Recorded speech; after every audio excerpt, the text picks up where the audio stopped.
Eerie music fades in, punctuated by the unsettling creak of floorboards and faint piano notes host. Welcome, thrill seekers, to Done. Goosebumps Unleashed. Tonight, we delve into the chilling chords of R.L. Stein's classic, Piano Lessons Can Be Murder. Sound of an old attic door creaking open host is Dr. Shriek, the eccentric piano teacher with unnervingly long fingers, more than just a quirky instructor. What whispers lurk within the haunted melodies of Jerry's attic piano? And will Jerry escape the clutches of a sinister plot played out on the ivory keys of death? Sound of piano keys being slammed shut host.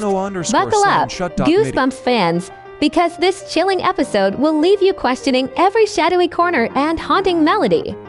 So turn off the lights, huddle close, and prepare to be Goosebumped. Goosebumps theme song plays briefly host. This is Goosebumps Unleashed. And remember, under your bed, there might just be a piano waiting to play ...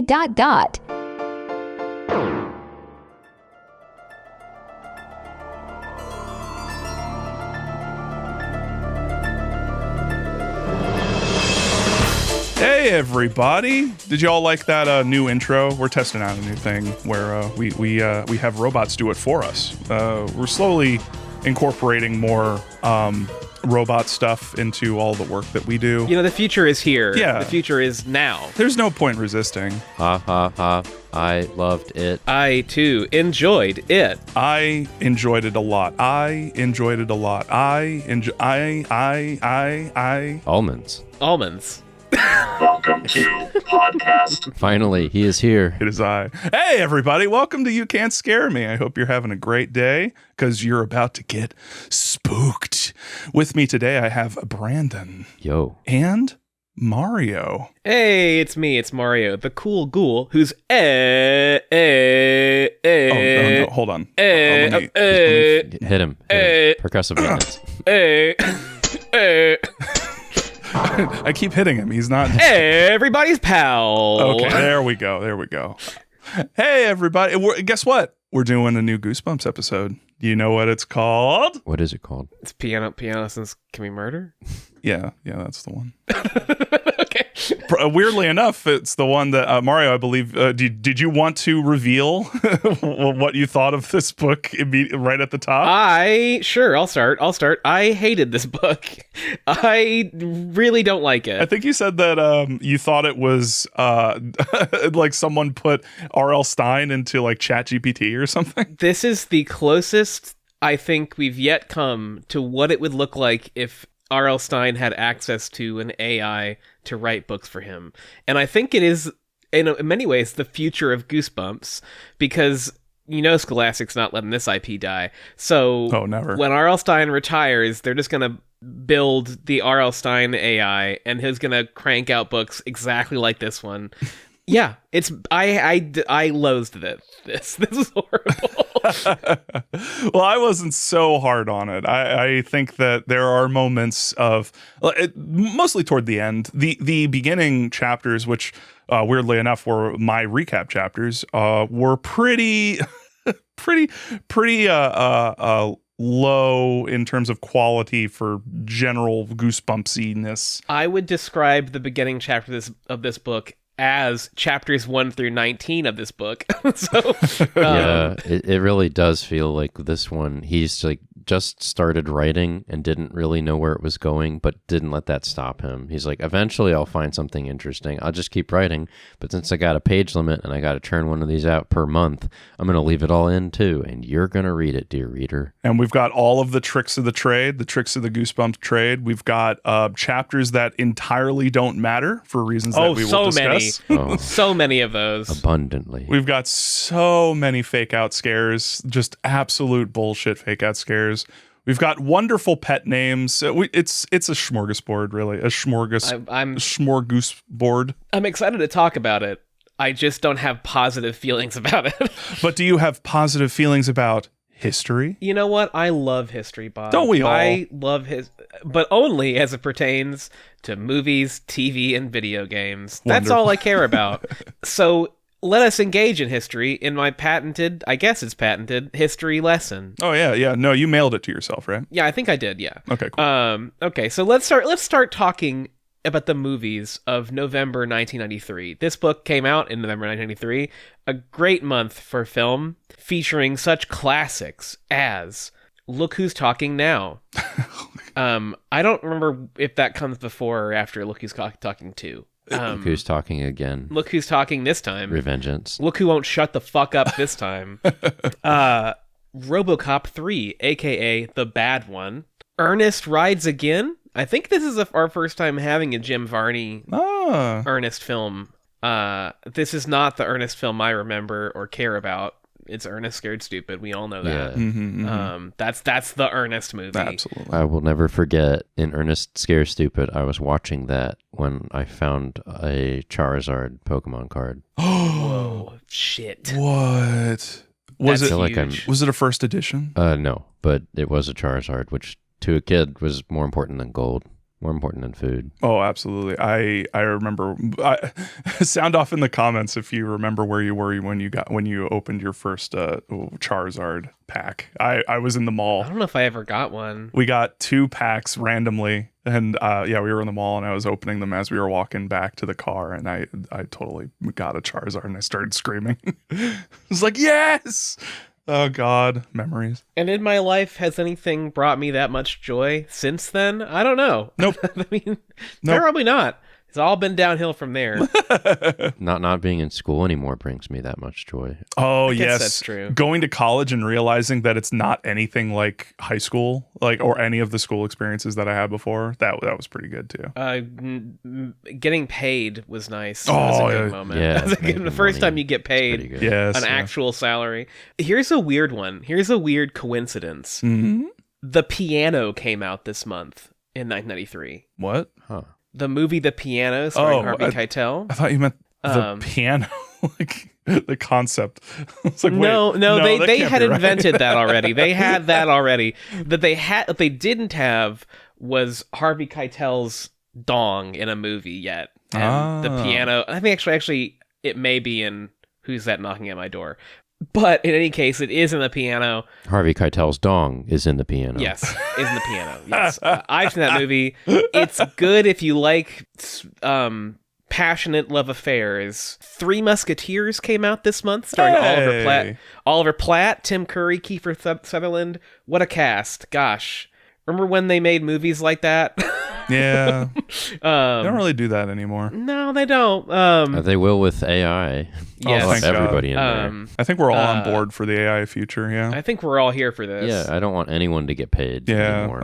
No. Yeah, I'm definitely here for crypto. Like I got a lot of money in crypto. By the way, I'm broke. I don't have any fucking money. Oops. Just AI generate some money. Yeah. Oh, right. Yes, of course. Oh, Hold on. Let me so go to easy. ChatGPT and you guys keep talking. I'm going to print out some ChatGPT money because, as you all know, I'm not the person who's like creating the money. It's ChatGPT. So really, it's ChatGPT who's committing the crime. I have a lot of Nintendo Play coins. Does that help in any way? I think they give me tutorials in one of the Mario Brothers. Feed my coins. Feed me my coins. Here is the most important film of this month. Mm-hmm. Are you ready for it? I'm ready. Adam's Family Values. Yeah.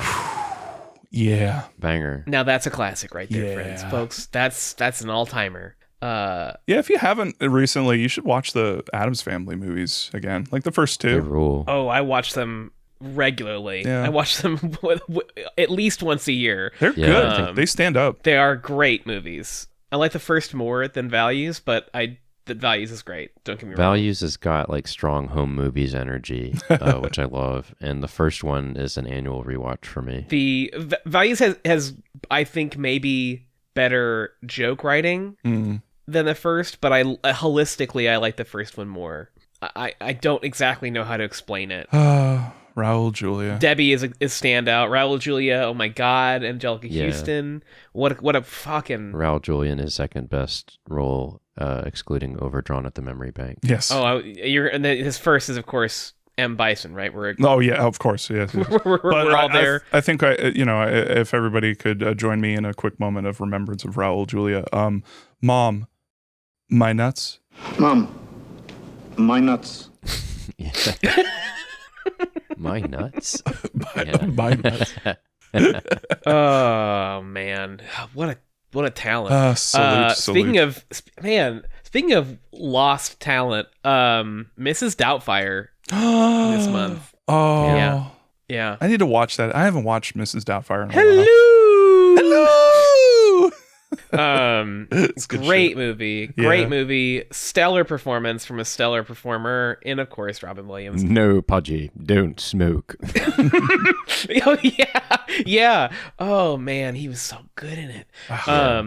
We're Back, A Dinosaur Story. Yes. Brain grain cereal, baby. I knew Bob was going to be happy about this one. Yes! Somehow in my mind, I knew this is going to be the one Bob cared the most about. We open on an egg sandwich. We're Back, A Dinosaur Story. A Dinosaur Story Is, for some reason, one of the movies that has stayed with me purely because of brain grain cereal and how amazing that concept is. For people who don't know, brain grain cereal, you basically feed an animal brain grain cereal and they become fully sentient and completely understand like human language. It's so, I love it. And they decide to bring dinosaurs back and they all speak and stuff. And it's so good. The thing that I love the most about it though, animation quality is weirdly it's so good. It's like, oh man, people really gave a shit. It's really, really well done. I remember it because it's a rare movie that has like a commanding title. Like, yes, I can't forget it because the movie is literally called "We're Back: A Dinosaur Story." Like it's strange. It grabs your attention immediately. Yeah, it's also a movie. I would say a rare example of a movie that requires the subtitle because just yes. Oh, we're absolutely. back. Yes. Like what? Yeah, can't not have that. Yeah, no. We're back. Full stop.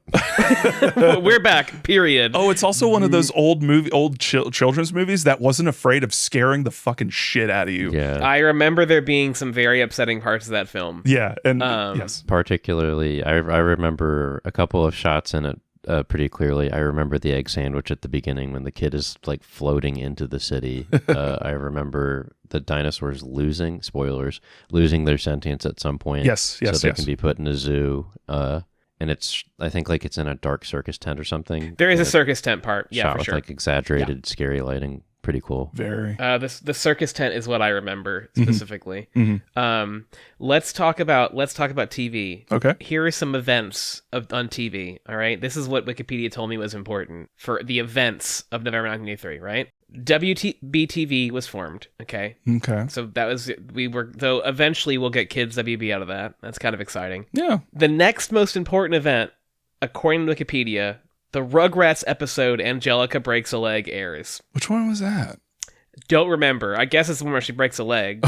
Oh, is that the one where she is like bedbound and is demanding pudding? It's the one where Stu is losing control of his life and he's making pudding. Making pudding at midnight. Yes. yes. Where the meme? Yes. Okay, that's where the meme comes from. Okay, that you know what? That I grant you that is a significant televisual event. Yes. That photo or that image of him making the pudding is eternal.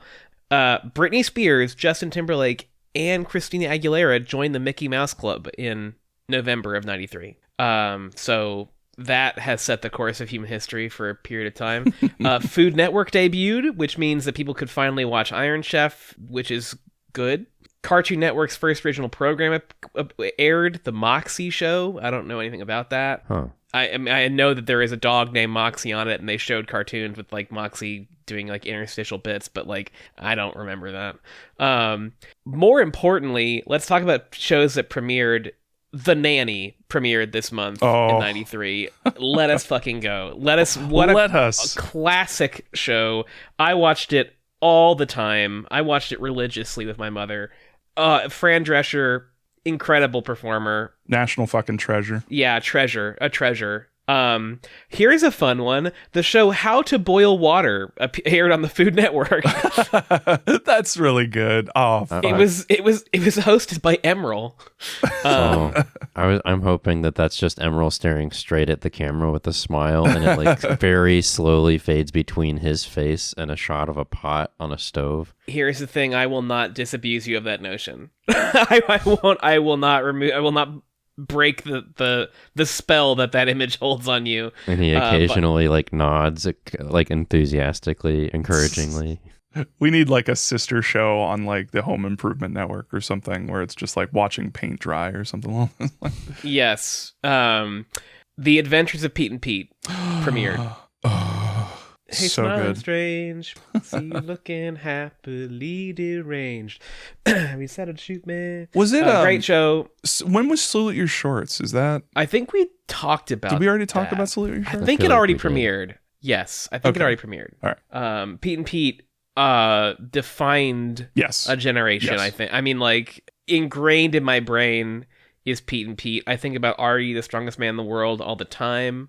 Yeah, I think of the bowling ball episode specifically most often. The one with the cursed bowling ball that his grandfather gives him. Classic television. Video games. I would just like to send a public service announcement to the internet. Dear internet, please sort video games in the year that like if I search for video games in a year, please sort them by release date and not alphabetically. Jesus fucking Christ. Or at least provide the option. I don't need I don't need to know the alphabetical list. I want to know when they came out. Mortal Kombat 2 in arcades this month. Classic. That's Yep. a big deal. Huge deal. All right. Turns out a lot of video games came out in this month. Oh yeah. Many of them not things you remember. ActRaiser 2, Advanced Dungeons and Dragons, Hillsfar, Batman the Animated Series, the side-scrolling beat 'em up, came out. Oh. Now I like that. Disney's Aladdin is the big one. Oh. Yep. yeah, Yep. Yep. yeah. Yeah, because everybody had that and nobody beat it. Here's now maybe more important for the world. Dr. Robotnik's Mean Bean Machine. Ah. Oh, yes. Yeah. There you go. DuckTales 2. Oh. Yeah. I played the original. Yeah. Yeah, Goof Troop came out. There's a Goof Troop game. Kirby's Pinball Land. This is when all of the classic games got like pinball variations. Yep, because guess what else came out this month? What? Sonic Spinball. Oh, there you Oh, go. yeah. Wow, Mean Bean Machine and Spinball. No, I'm not even done. There were Sonic CD came out for the Sega CD. Oh. Mean Bean Machine, Sonic Chaos, and Sonic Spinball. Yo, I They were played. cooking. Oh, Chaos. If you Oh. liked Sonic, you were living the dream. I had 2 of those. I played Spinball a lot. Was Chaos was Game Gear, right? Yeah. Oh my god, my Game Gear! Holy shit! Yeah, I love that fucking thing. That's 6 fucking double A's. Yeah, I loved it too. However, if playing Sonic on that tiny little screen, there is not a lot. You have to memorize the level. Yeah. You cannot anticipate what's going to come up. if you're There's moving at no any speed. There's no way. I remember playing that in school, like in my after school class, and all the kids were gathered around because they were so fucking jealous. They were like, "What is that? That's so crazy!" And I remember immediately running out of battery life because the fucking batteries, they didn't last for shit. Yeah, I mean, it was a color backlit screen in the year of our Lord 1993. So good. Mega Man 5. I never got into the Mega Mans. Oh. Yeah, I I wasn't. a had- I Mega liked Man X fan. more than the original series, to be honest. Yeah, I did play because when I later on in school they did have like online like websites that basically emulated like Mega Man X, and For sure, yeah. I like that one. I played a little bit of that. I played X religiously as Yeah. a child. Yeah, Like I I played was X a obsessed lot. with X. Yeah, Sam and Max Hit the Road.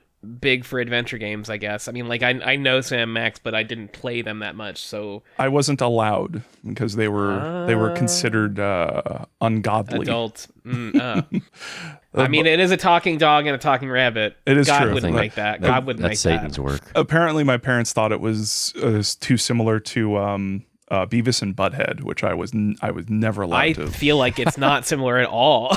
No, it's not. That's There was just completely a different. dumb excuse that my parents used. Weirdly enough, I was allowed to watch South Park, but not Fascinating. Fascinating. Inconsistent. Yeah. Very- Well, that's 2 male characters. They're probably like Beavis and Butthead.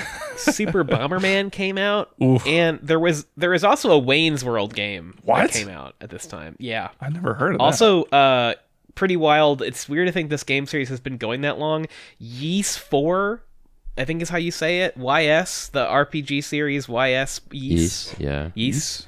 Yeah, Never heard of that. I only know that I think there is a passionate fan base for this series. I am not a member of it, Cool. but I respect you anyway. Yeah. I think a new East recently came out. Yeah. Yeah, it's still going. Still goes. Respect to the yeasers Respect out to the there. yeasers out there. My yeast is rising. And now we close the book on history. History is over. Oh, rip to history. Until next month. Dun, dun, dun. Dun, dun, dun. All right. And wonderful. I love video games. I love history. More so video games. Video games are definitely they take priority there. Yeah. Brandon, I hear that you have eyeballs and use them to look at covers. And I have a zip file here. I have been known to use my eyeballs to look at covers. Yeah. So if you want, known. But no. I've been known to look at covers. I judge books by their covers frequently and with great enthusiasm. We should call this Judging a Book by Its Cover. That should be this segment. Oh, that's it. And introducing Judging a Book by Its Cover by Brandon. Here we go. Let's go ahead and go through the wonderful cover that is Piano Lessons Can Be Murder. Good morning, evening, or afternoon, dear listener. I got nothing else. Let's go right into good. it. I got nothing else. I got nothing else. Yeah. That's the best I can do. That's what I could be asked to do. All right, look at number 1, please. This is the original U.S. cover. Briefly, there's only 3 covers this time for reasons we'll very shortly describe. Basically, no one else really wanted to try.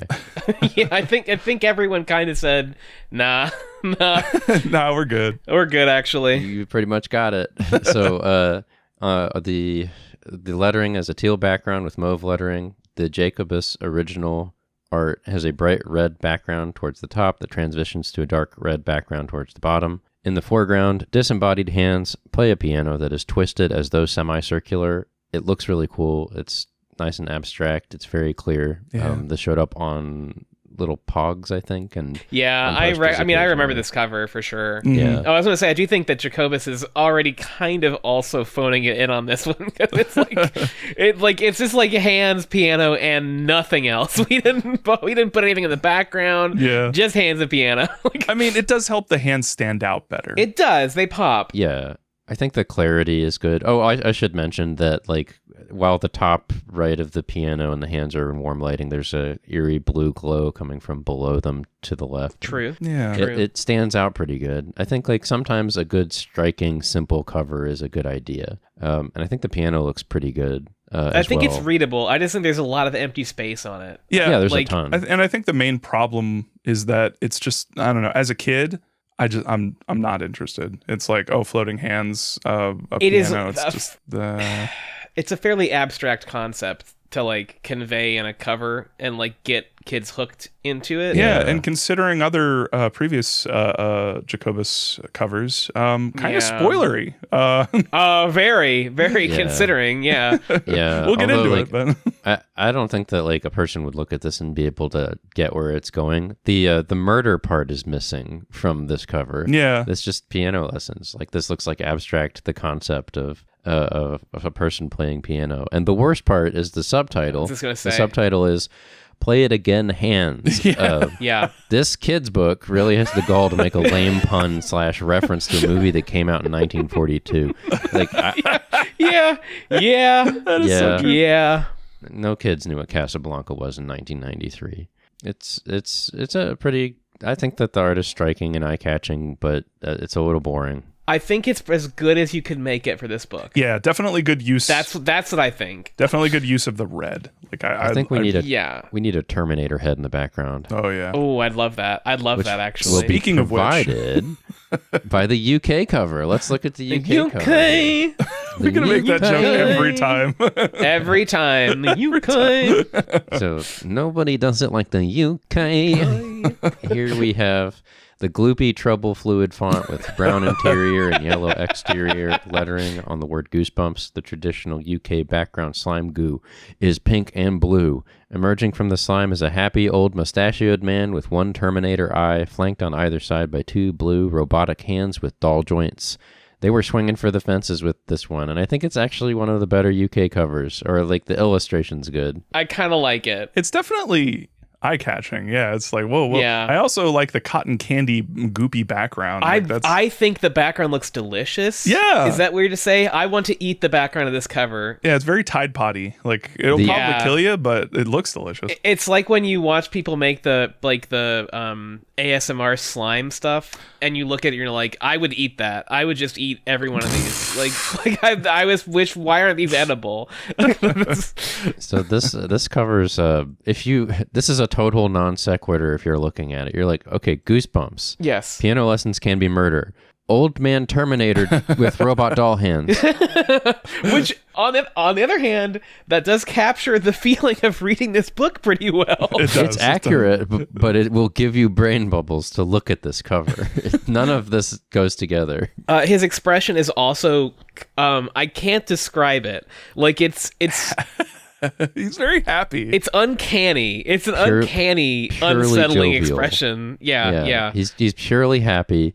And then there's a Terminator eye and a little bit of exposed Terminator skull. And I can't... Absolutely a T-1000, no question about it. Yeah, I was going to say, like, that is 1,000% a T-1000. Like, there is no ifs, ands, or bots about it. Get it? What? Oh. RLOL. Ha ha ha. RLOL. Ha ha ha. A funny joke. RLMAO. So the third cover, the French cover, and some other covers, I think the Latin American covers usually use this one. In this extremely simple cover, top-down perspective shows two skeletal hands broken just past the wrist, floating, playing the piano over a dark void.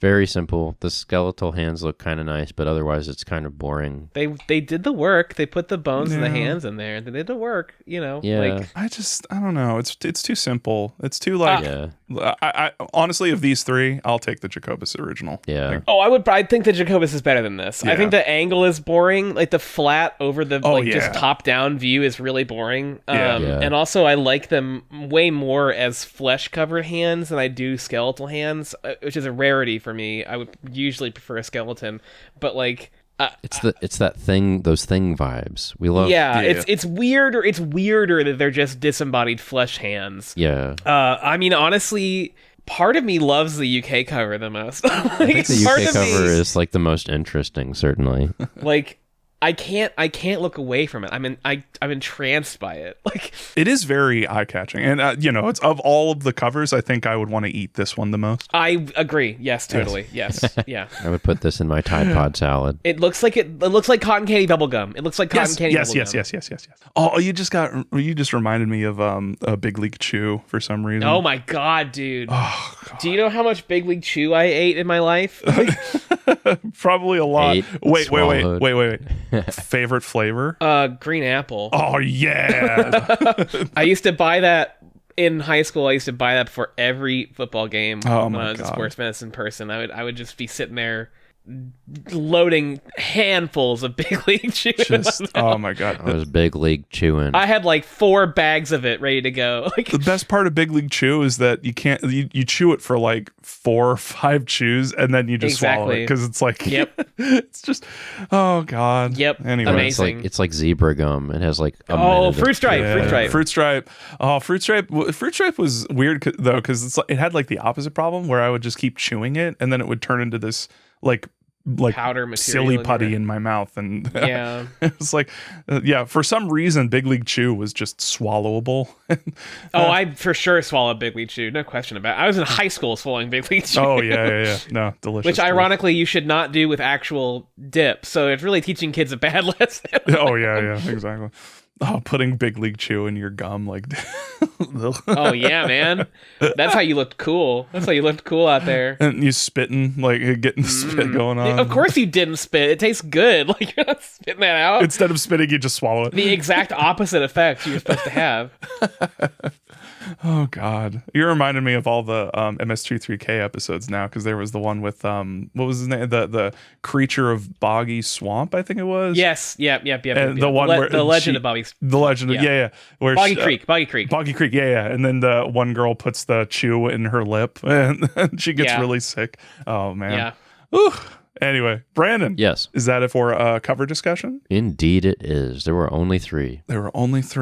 And all right, let's go ahead and move on to chapter summary discussion, of which I have the first few chapters. I'm sorry. I believe I have the first And aren't you so lucky? 9 chapters. Yes, I am lucky enough to have the most boring, most nothing chapters, the most bog standard requirements of chapters where nothing fucking happens. Chapter 1.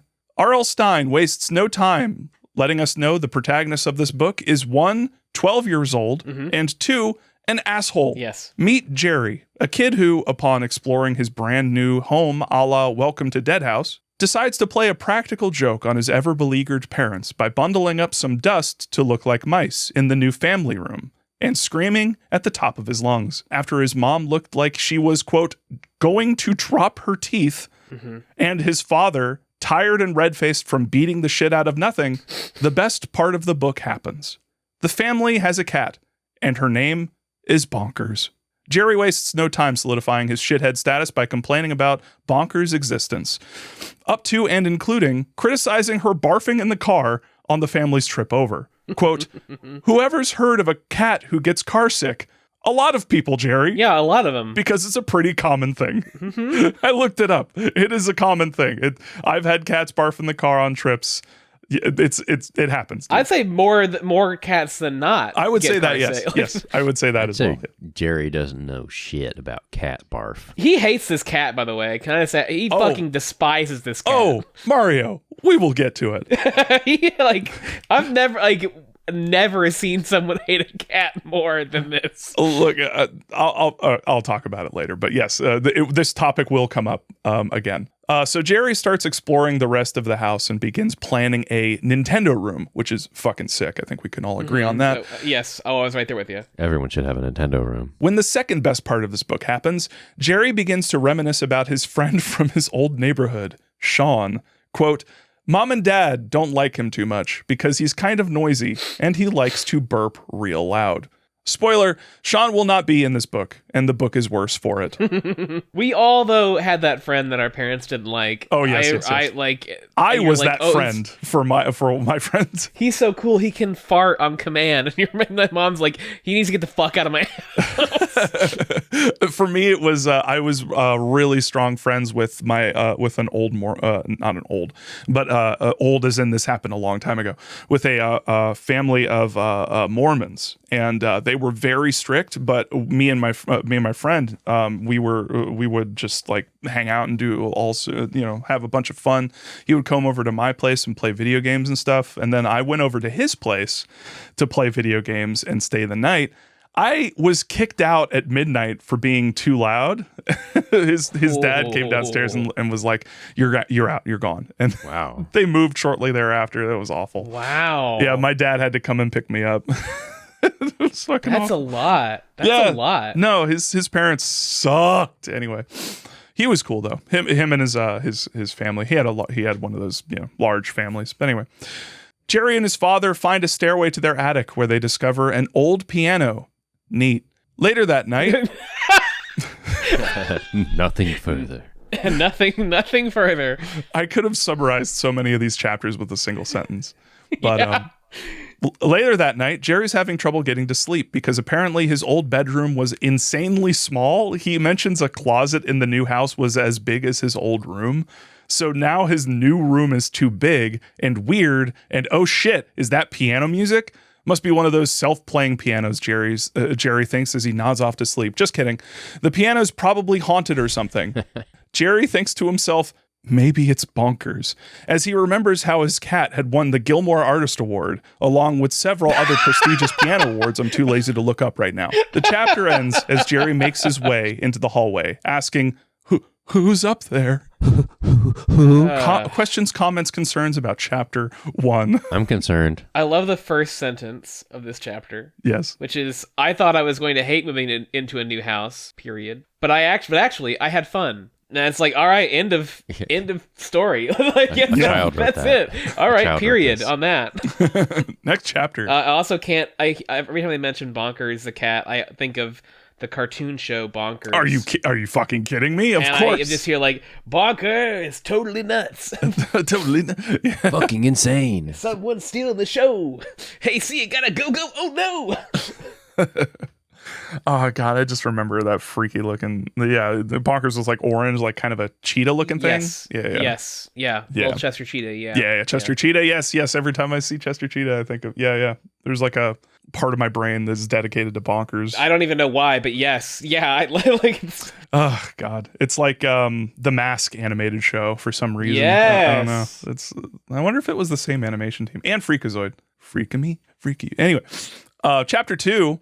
Jerry investigates the source of the, quote, sad music, which is probably Radiohead's Creep or something, in the attic. Jerry flicks on the light and the piano stops, prompting him to examine the piano bench. It's warm, which Jerry seems to think is proof that a ghost was there, proving Jerry knows absolutely fuck all about ghosts. Remember, kids, ghosts cause cold temperatures. Anyway, time for a patented R.L. Stine end of chapter fake out as Jerry hears footsteps coming up the attic steps, which I'm sure aren't one of the other 2 people who live in that house. Definitely not. Right. I don't know why we've got a warm ghost and we've got footsteps ghost. This is a bad cliffhanger. This is like just like blatantly a bad cliffhanger because the ghost was upstairs already. So like what would be coming up from below you, Jerry? Like, would the ghost like leave, sneak down, and then like juke you and then come back behind you? Like, what is this? What are we doing? Ghost is really playing mind games on Jerry. I don't think I'll say this for this book. I don't like it. However, I think that some of the ghost scenes in these early chapters are classy ghost scenes. I think they have some classic like haunted house spooky vibes. If only they mattered at all. I mean, unfortunately they don't, but well, I think one does. I think Brandon has one of the chapters where it's like it actually. Well, we'll get to it. Yeah, we'll get there. Oh yeah. Any other comments on chapter 2? No. I wonder why. Chapter 3. Yeah. What's there to say? Literally. Whoa, it's Jerry's dad. Who could have seen that coming?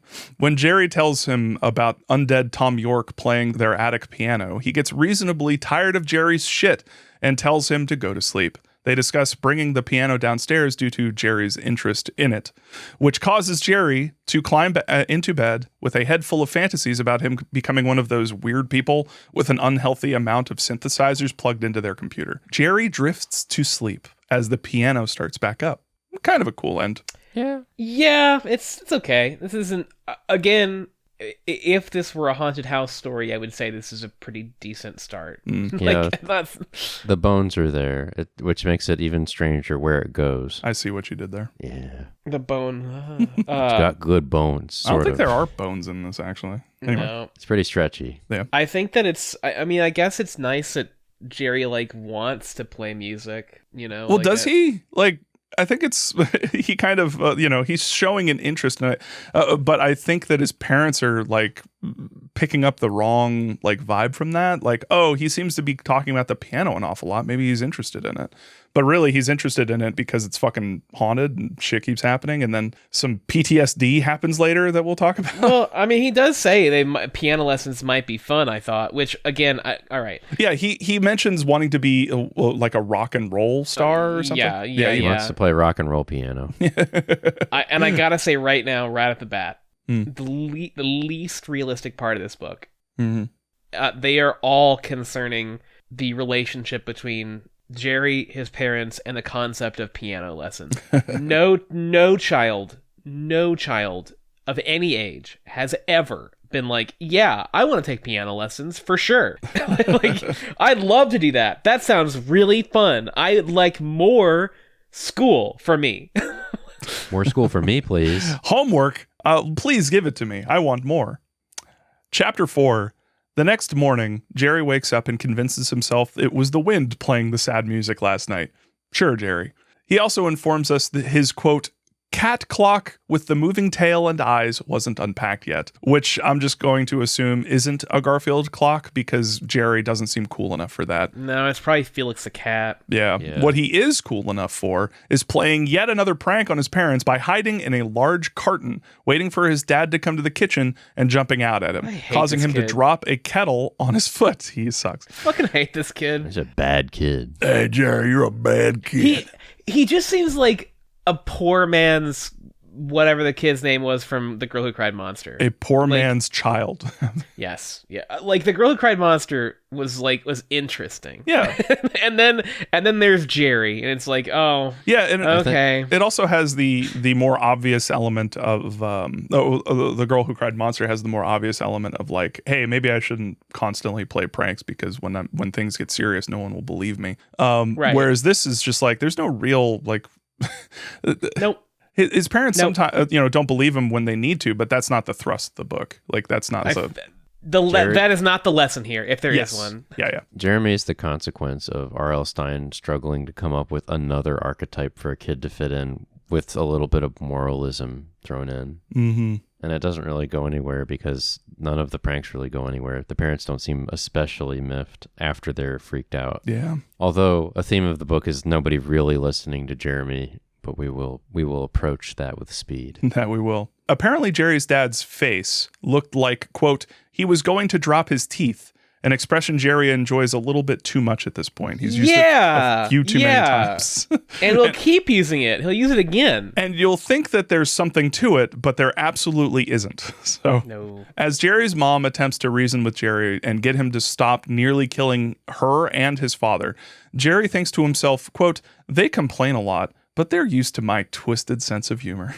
I'm twisted. I'm too much of a joker. Joker-fied 12-year-old. Listen up, Mom. this humor's not for you. Hey, Dad, you get what you fucking deserve. The next Joker pill diet. Hey, Hunger Games. I'm still hungry. I'm the Joker, baby. I'm the Joker. He's twisted. He's got damage on his forehead. He's so damaged. Oh man, damaged goods. He's so screwed up. I'm fragile, but I'm not that fragile. Anyway, I don't know why I thought of that. Death Stranding 2 looks amazing. I'm on board with that. Oh my God, Hideo Kojima, scan R.L. Stine. Please scan R.L. Stine. Put R.L. Stine in Death Stranding 2. Please. We need a fucking petition. We need to start a hashtag movement. The next night, the wind played the same sad song again. Jerry attempts to ask his mother about it, but the conversation somehow becomes about only eating junk cereal on the weekends. The movers come to Jerry's place after school to move the piano out of the attic, and just as they get into the family room, Jerry's mom starts to scream. Definitely from a ghost. Definitely a ghost. Absolutely. It's for sure a ghost. 1,000% a ghost. I There's mean, why? No way that this is a fake out at all. Why would it be a fake out? Like, we've already had a fake out. It's too many fake outs. If he does another one. Anyway, chapter 5, it's a fake out. It's bonkers.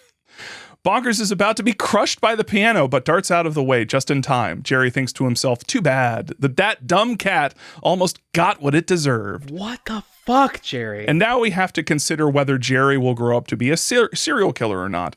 And as further evidence of that, Jerry begins sliding out of the piano bench and thinks to himself, quote, falling is one of my hobbies. Yeah. Which is just the best. That's my favorite line. It's my favorite line in this entire book. Yeah. Falling is one of my hobbies. Yeah. It's good to have those. Okay, Jerry. Later at some point, because this book has a habit of just skipping random amounts of time. Yes.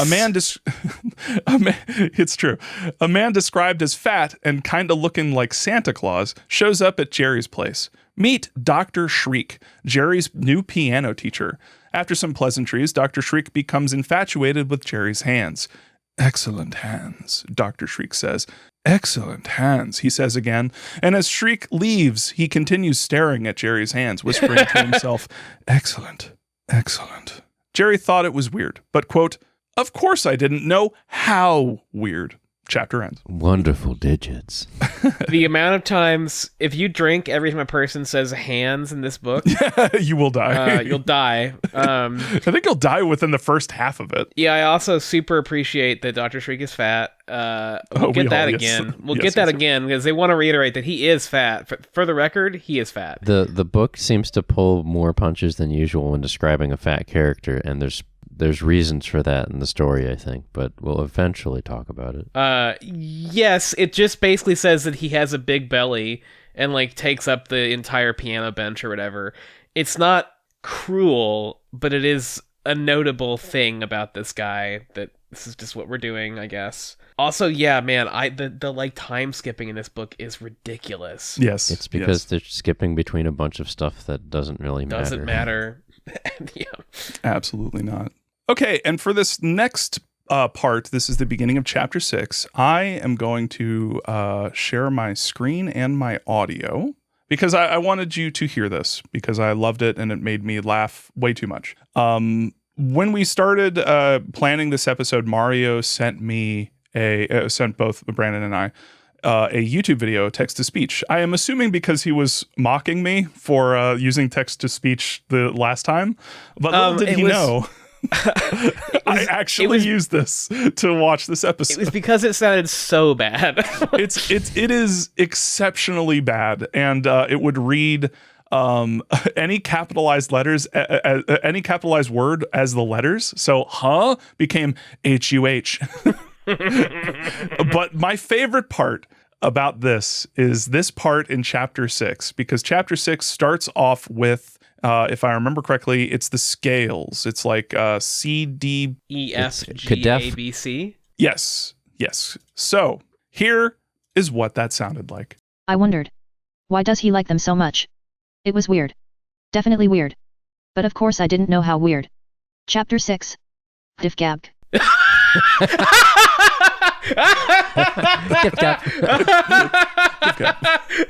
Sif Gab. That's way better than I thought. Yeah, and also Mario was particularly tickled about how the AI would read the mice. We are the mice. Rats. We are the rats. We are the rats. I'd be a wolf, king of the jungle. I'm the giant rat that makes all of the rules. What kind of animal hey, German, what kind of animal would you be? A rat. You're a rat. You'd be a rat. I'd be a wolf. Anyway, we're making German references now. Okay. That's what this podcast is about. Goosebumps and German references.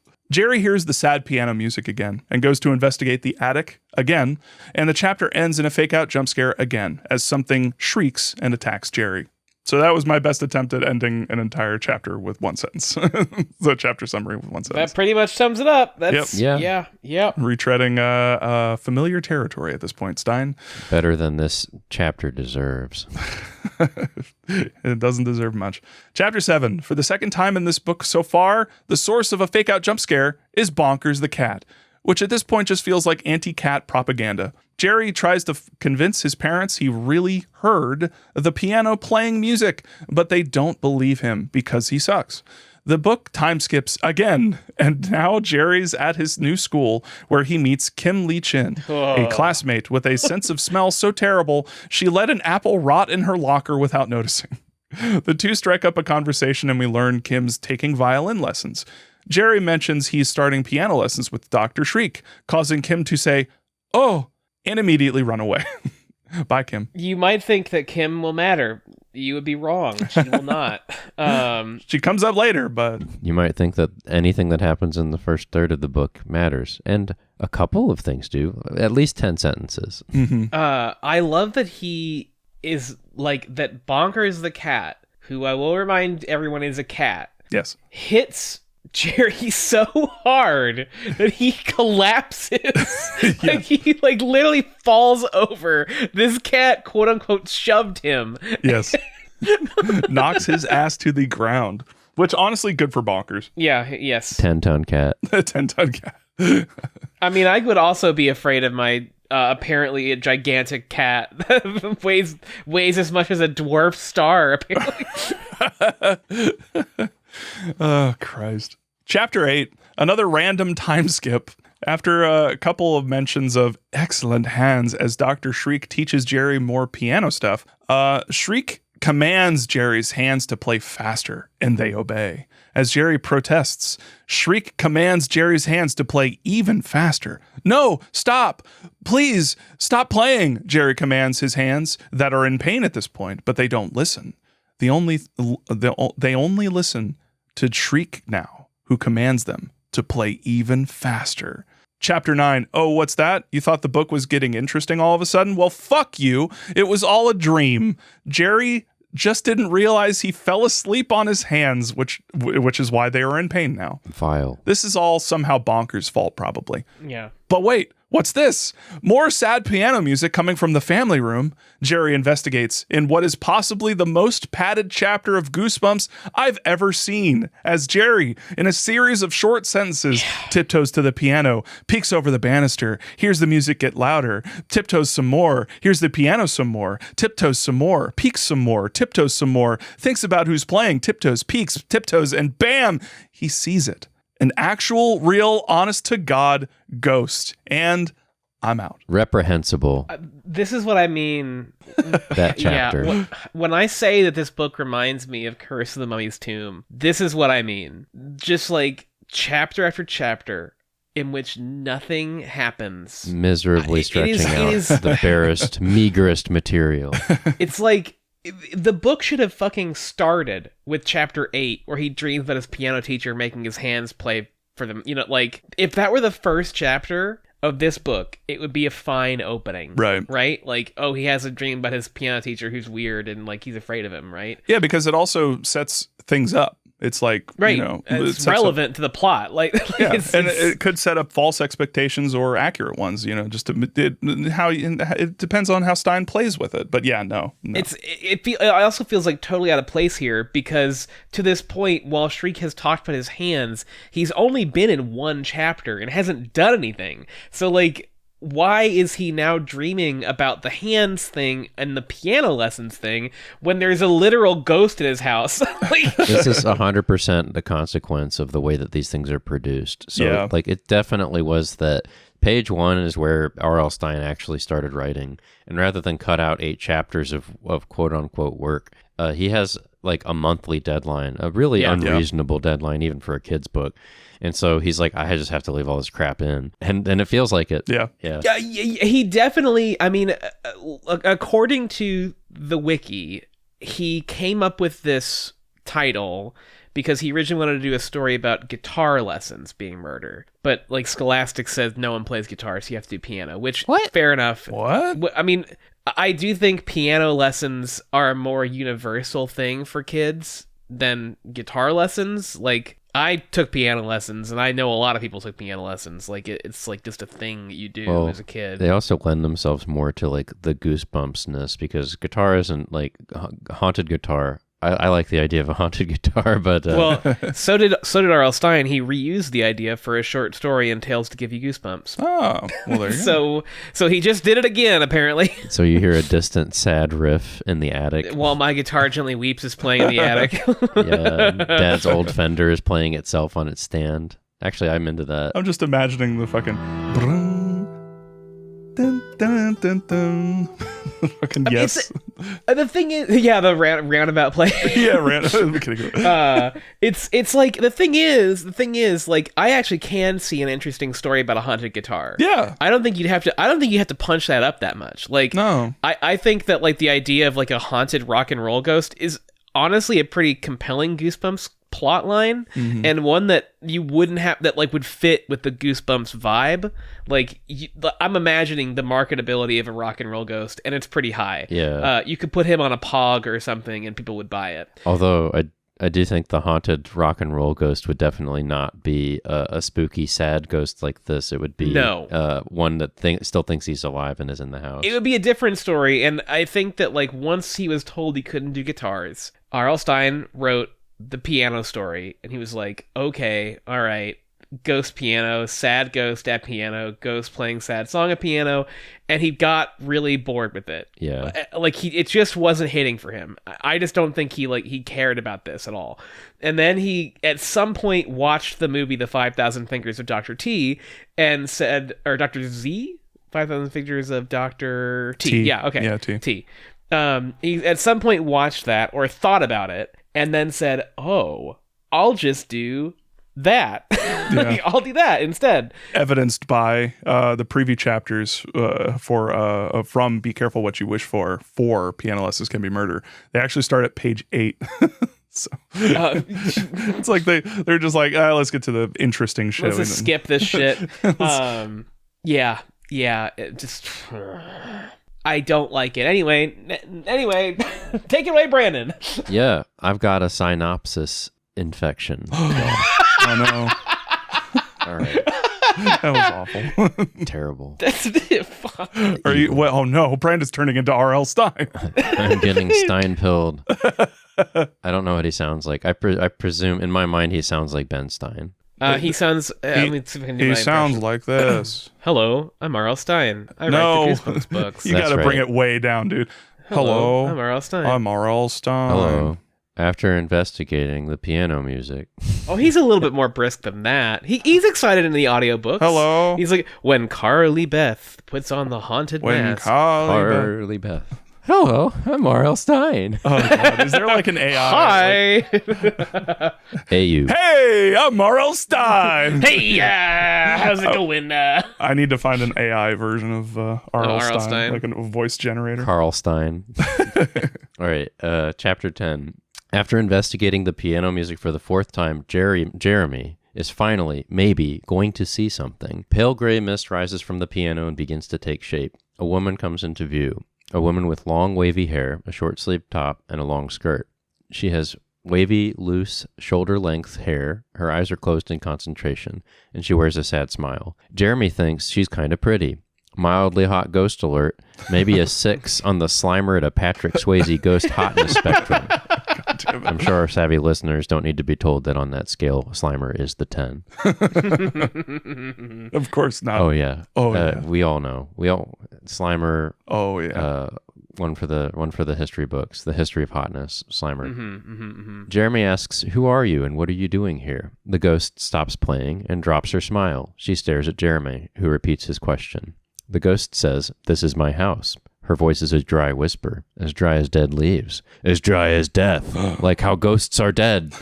This is my house, she says again. Jeremy asks, who, what, why again? The ghost replies, my house, my piano. Jeremy asks again who she is, and could she be a ghost? Really stretching this interaction. As I presume he's basically on his, what I assume is a typewriter, circling the airport. Going like, wonder what should I do with this? What if I just have them repeat their interaction again while I try to figure it out? While my mind feverishly tries to bang this book out in 2 days. Also of note, this definitely illustrates that he did not know where this book was going yet, because this is my house, my piano thing makes it sound like the book is about a haunted piano, which it isn't. He was definitely starting with that. Yeah, we got to talk about that. I guess I'll make a note about that, because that's one of those things that just absolutely does not make any sense. No, it doesn't. It completely makes no sense. It is not what this book is about in any way, and the show fixes it, I must admit. The show does a lot of really good things.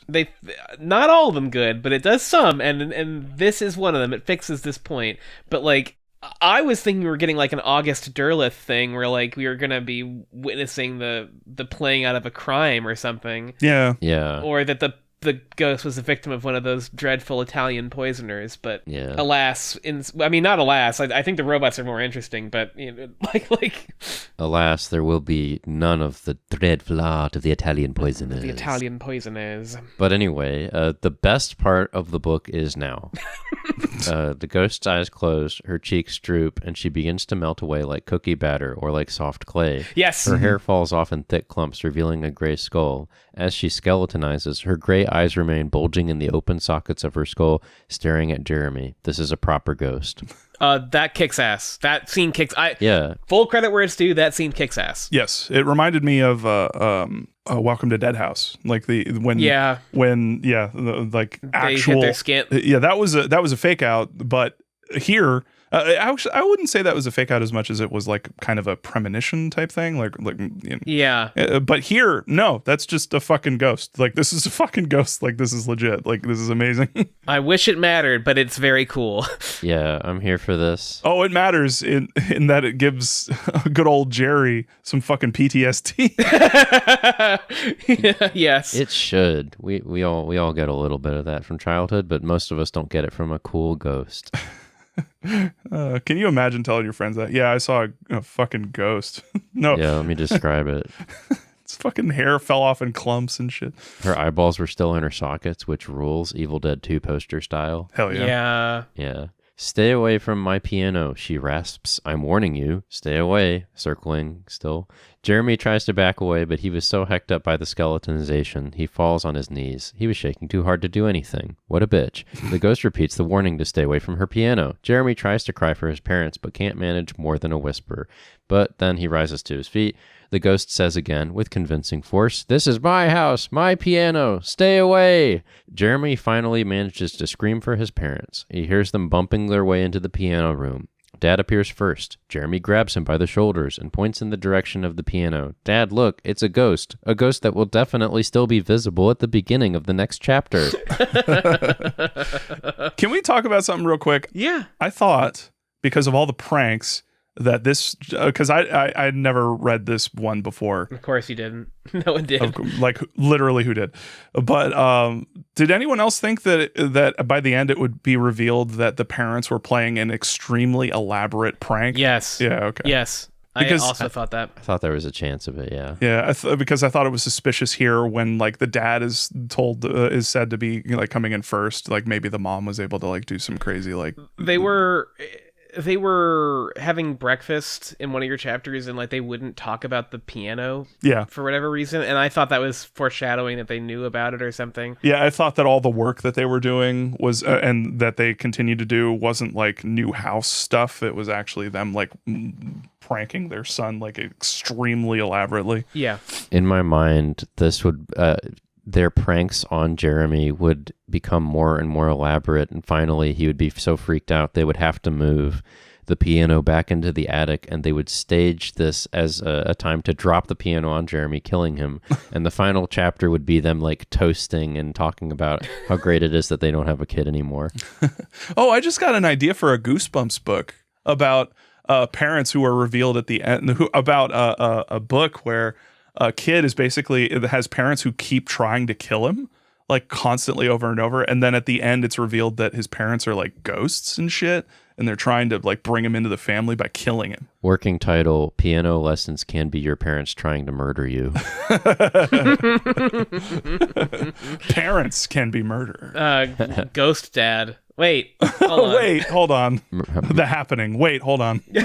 Murder Mom. You can think of the Ooh. Jacopus cover for Murder Mom in your head. Yes, absolutely. She's wearing Converse sneakers. Yeah, Converse sneakers. She's got like one of those. I've just been in the kitchen aprons. Yes, and her head looks like weirdly doll-like, and she's got a big knife barely concealed behind her back. I'm kind of shocked this book got away with having murder in the name. Like, yeah, actually, just thinking about it. Yeah, like when you said that, I was like, "There's no way Scholastic would publish that." But then, wait a minute, this book is literally about murder. So, like, weird. Yeah. I do like that though. I really want to. I really want Murder Mom. Murder Mom. Let's do it. Murder Mommy. Well, AI generate Murder Mom. Chapter 11, subtitle: A real chapter from this Goosebumps book. Piano Lessons Can Be Murder. Real chapter synopsis incoming. This is really what is in the book. Jeremy points to the ghost. To the shock of every Goosebumps reader with even a passing familiarity with the series, the ghost is still there. Jeremy's dad actually sees the ghost. He responds to this vision by screaming, high and loud, and does not stop. The mom appears next, sees the ghost, and also begins to scream. Jeremy, not wanting to feel left out, begins to scream also. The ghost sits motionless on the piano stool, gazing at the chorus of screamers with unblinking gray eyes. The family screams for a long time. I'm just imagining the E.T. scream again, just FYI. That's in my head. The grandfather clock strikes 2 a.m., and the screams slacken as the family finally exhausts their breath. It is chilly and dark in the piano room. The family and their resident ghost wait patiently for a change to the status quo. None is forthcoming. The ghost does not move. The dad gasps at this. The piano stool creaks slightly. The mom quakes with fear. The ghost's eyes roll slightly. Jeremy successfully suppresses an urge to faint. In the distance, no dogs began to bark. The ghost begins to speak, but only gets out the words, "my piano," before the family begins a fresh round of screaming. The family continues to scream, run out of breath, then continue screaming at the ghost's patient attempts to claim the piano. The sun eventually rises, but this does not banish this ghost. The family screams at this. The ghost continues to sit. Days pass. The family continues to scream, having somehow lost the need for food, sleep, or access to the bathroom. The ghost sits there patiently. On the third day, neighbors begin to investigate the noise. When one or other of them enters the room, they too see the ghost and begin to scream. The relatives of these neighbors invariably come to investigate and are added to the chorus. To these numbers are added hapless relatives and representatives of various governmental and financial institutions. The chorus of screamers grows by leaps and bounds. Eventually, their numbers swell to such a degree that the family room and adjoining areas cannot contain all of them.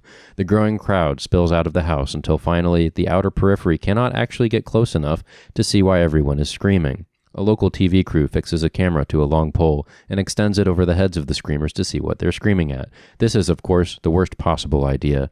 The moment the camera rounds the hallway, the ghost appears on thousands of local televisions. Across New Goshen, entire families begin to scream in their houses and to draw their own crowds of screamers. Years pass. The moss grows thick over New Goshen. The roads have fallen into disrepair. Most government and private businesses in the county have been suspended, and a military barricade encloses the town, preventing all access to the outer world. The majority of the town is still screaming. All attempts to change the invincible status quo of the scream room have failed. The mailman doesn't watch TV, so the mail still gets delivered, but otherwise New Goshen is a very loud and bad town. The end. Yeah, so this is a very good book. I had a lot of fun with it. Yeah. Just once. The stretchiness of this book was so offensive. I just wanted to see what would happen if you just like stopped developing the story and just moved and just with had it, yeah. they just all screamed. They were still screaming. It's still screaming. Have you there was a second in there where you heavily reminded me of a Space Ghost Coast to Coast episode, Snatch. Have you guys watched that? I've watched the show, but I'm not familiar with the episode. I don't think. Yeah. Real quick. I love this fucking part. You're not human, are you? You should get that checked. Or I admire it. I don't know the reaction you want. I fear you. You're gonna kill me.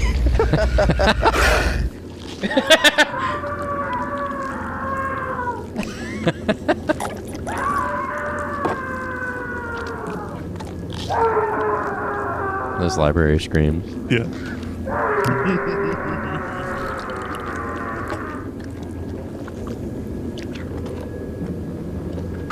So,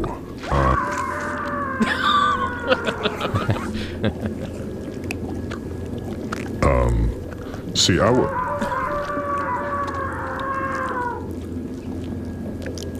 this may... this... nothing.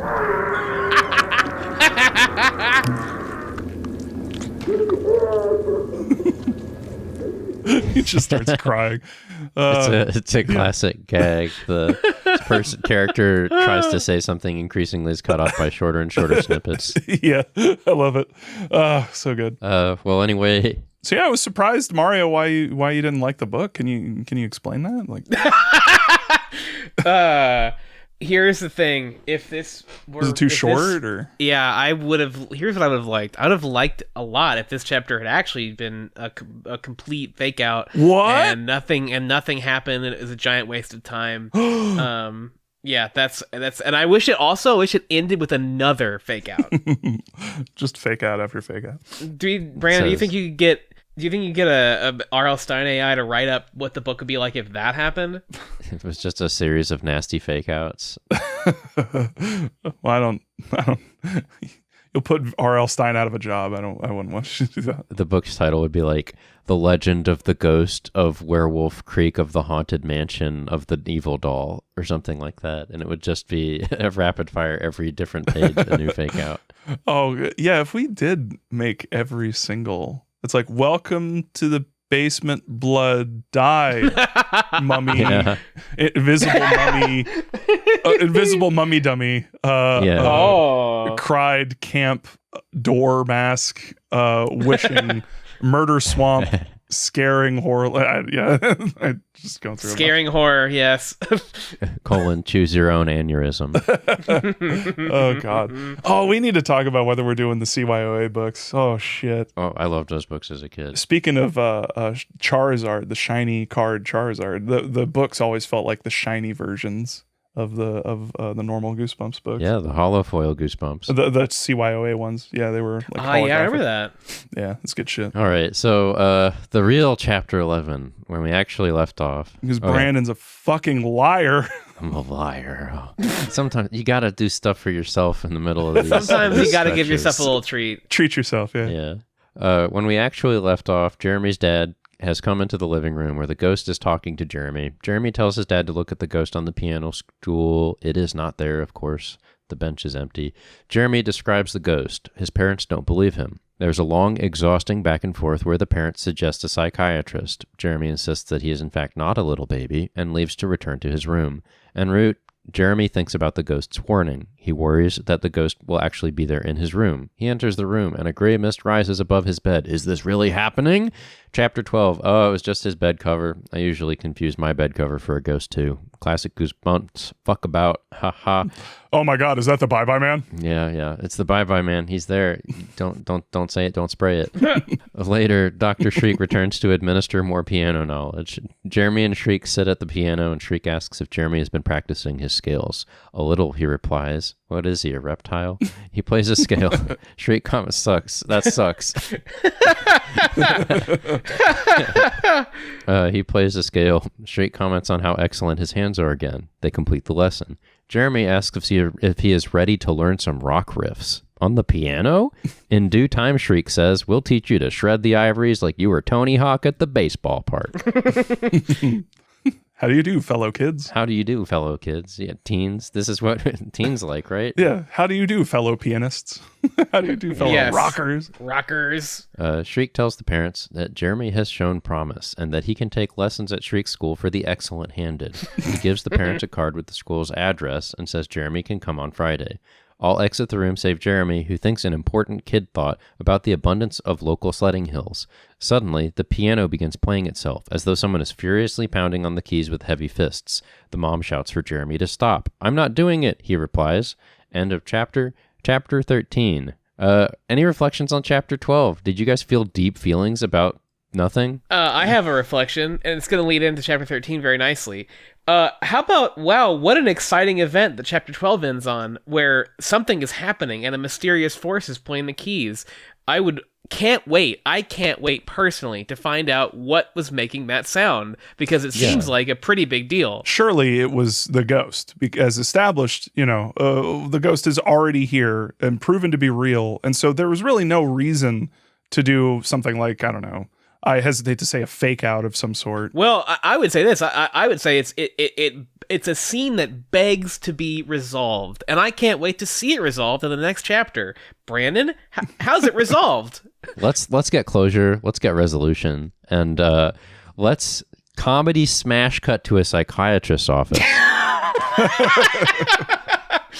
We begin the chapter, no joke, in a psychiatrist's office. This book takes the parents don't believe the kid bit to its natural conclusion when you're stretching it as far as it'll go. This is Killing Time, the book.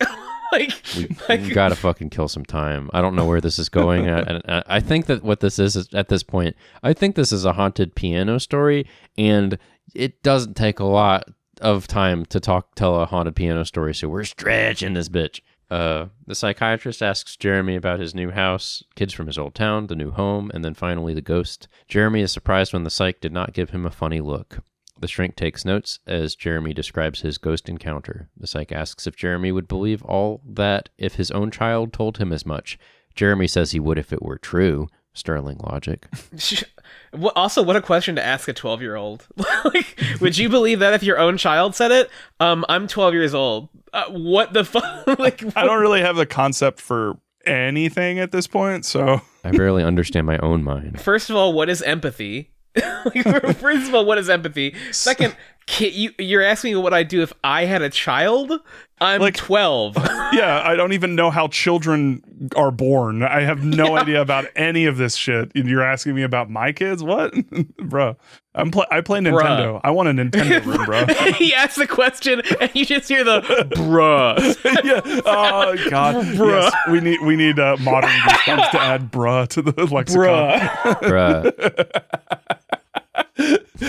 Psychiatrist asks a question, response, bruh. The psych asks if Jeremy would believe all that if his own child told him as much. Bruh.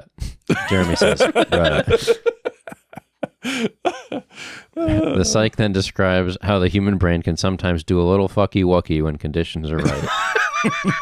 And when you're upset, sometimes objects in your life just start turning into ghosts that warn you about stuff you shouldn't do. You know, relatable. Very. No, man, it was a ghost.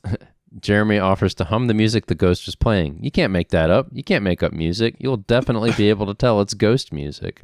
The psych gets up to leave and reassures Jeremy that he is not crazy. Jeremy walks outside into the hallway. Suddenly, he feels the ghost's icy grip tighten around his neck. This is definitely for real. Chapter 14. The ghost whispers, "I'm a creep. I'm a weirdo," into his ear. I just have to say, before we get into this definitely real ghost scare that is happening in the psychiatrist's office and not his house, what the fuck? I forgot. What the fuck, R.L. Stine? I was so mad. This chapter made me so mad. I was livid reading this chapter because it's like, not only was the last chapter a fake out, it was such a fake out that R.L. Stine just said, "I don't fucking give a shit about that." It's like a new type of fake out. It's like where we just give up on it. Yeah, it's like whatever. I was reading it like waiting for him to reflect on why he's at the psychiatrist because of this thing happening, and it never happens. Do we want to talk about it, gang? Is this the first time that we've seen the abandoned fake out? I want to say yes, it is. New species, yeah. If anything, it's the most egregious version of this to have ever happened. Yeah, I mean, and this chapter is such a nothing it's happens. Nothing. I just wanted it to be over. The whole time I'm thinking, just shoot my dick with a laser. Yes, RoboCop me, please. If this were a book about a haunted piano, if you could have just spent all this time with him doing research about the fucking piano at this point, you could have had to go to the fucking library. Yeah, we need a library scene. Yeah. We need a Skype call with a professor, a microfiche. Yeah, anything at all to progress the story forward. And instead, we're languishing on, is this guy making up the ghost? Well, Mario, let me maybe I could pitch an idea for you. How about maybe in the next chapter, it's all a dream? Would that work? Yes. Okay, great. Yeah, okay, yeah. All right, cool. Let's have the whole book be a dream. He's in a camp for special, excellent-handed kids. Oh, you know what? Here's the twist. I got it. He's actually, his hands are aliens. His hands are on the moon, yes. Yes, his hands come from Hand Planet. Yes. And they need to go home. And Dr. Shriek is also from Hand Planet, and he is trying to get the hands so they can go back to Hand Planet. How's this working out? They moved to a different town after the hands went fucking nuts and started killing people. Yep. They should have led with, I had just gotten the first successful hand transplant. That's a good first sentence for an R.L. Stine book. The hand transplant went well. I was happy with them. I thought my hand transplant would be hard. It was a lot of fun. The doctors kept calling it a hand job, and I don't know what they meant because I'm 12 years old. I was so excited to get surgery. Little did I know how scary hand transplant could be. Yeah. Oh, God. Anyway, these ghosts are hot in my dimension. Hot ghost dimension, yeah. And I mean physically hot, like warm. Yeah. That's right. Yeah. and not hot like Slimer. No, not hot like Slimer. Yeah. I'd like to add a brief aside here for a moment. This is unrelated. This is when Mario loves Slimer. I love right. Mario really wants to talk. Yeah. I just let out a loud sigh, an extended sigh. My coworker makes fun of me for doing this all the time. She frequently mocks the fact that when I'm at work, I will often just go, God damn it! Just she makes fun of me a lot for it. And I just like to say, listen. Did Goosebumps do it to you? It's just the weight of it all, you know? It's the spiritual weight. So child Mario, God damn it! And then adult Mario. Yes. It's the weight of the misery pressing down on your body and forcing all of the air out of your body. Yes. Life is hard. Life is hard, and sometimes Goosebumps is making it harder, and it's not better. It doesn't make life better. Oh God. Anyway, Brandon, carry on. Yeah. So we were at the psych office. Jeremy walked into the hallway. A ghost strangled him. He suddenly feels the ghost's icy grip tighten around his neck, which is definitely for real. Mm-hmm. And so chapter 14 begins with... It's bonkers. An unearthly cold. It's bonkers. Yeah, the cat, this vicious cat. You thought you'd seen the better of me. The cat suddenly speaks. Jeremy, horrified. He wrings the life out of Jeremy. Demanding moon sugar. The 10-ton cat easily squashes the life out of this child. Oh God, it is Garfield. I didn't realize. The horrible feline. He licks the back of his paw and with an emotionless face stares down at the cold lump of Jeremy dead. It was Monday. Dead Jeremy. It was Monday. In italics. It was. A better book. We keep writing a better book. We keep accidentally. It's doing hard it. not to. You just keep reaching for it. You know, I was going to save this for later, and I might remove this, but I am interested at the end of this in seeing if I or possibly we could write a Goosebumps book like in the same vein of R.L. Stine. I think it's a reasonable experiment. I think it could be done, and I want to make it just as terrible as most of these Goosebumps books are. You got to have like 3 It Was All a Dream chapters. Yes. You got to have like probably every 3rd chapter is a fake out, or maybe every 2. Yeah, every other chapter. That makes sense. We need at least one extremely vicious serial fake out, maybe at the end, where it just like keeps changing where it's going. Yeah. But all the lead up definitely needs to have a bunch of the mummy rose out of the floor. Oh my God, I'm going to die. It was just my mom. A bunch of rolled toilet paper fell on her, I guess, and made her look like a mummy for a sec. Or even worse, it was a curtain. The curtain. Then a voice said, "I'm going to eat you," and I realized it wasn't my mother. It was the werewolf of Death Camp. My dog barked. It was my little brother wearing a mask. Yeah. The night of the It was my barking dog wearing it. It was my dog dressed as my mom. My dog came in with my mom's face on. Then that Goosebumps book is called The Night of the Barking Dog. Absolutely. The evil dog did bark. The evil dog. Oh, that's a pun too. Oh, I love that. Okay, so an unearthly cold shot through Jeremy's entire body. Jeremy screams and turns around to face his mom, who has cold hands. A vile cliffhanger. Why was his mom choking him? The icy grip tightening around his neck. That is what it says. Your mom doesn't come up behind you and put her hands around your throat? Yeah. That loving action we all know of our parents. Yeah, that's what my mom does. I don't know. Yeah, that's the mom hug. Yeah. You know, when they're holding something, then their hands are free, but their arms are clutching bags. They you just gotta grab the child and throttle them. Yeah. And she usually says like, "Why won't you just die?" Well, yeah. Die, child. Yes. Yeah. Free me. Yeah. Free this child from his mortal coil. Free me from this child. Yeah. Free me from this book. I want to wrap my arms around my hands. I want to escape my body. Wrap my beautiful, beautiful hands around this fucking book. Got excellent choking hands and long, long fingers for choking. Sorry my hands were so cold, his mom said, not mentioning why she was putting her hands on his neck or around them. They leave the school.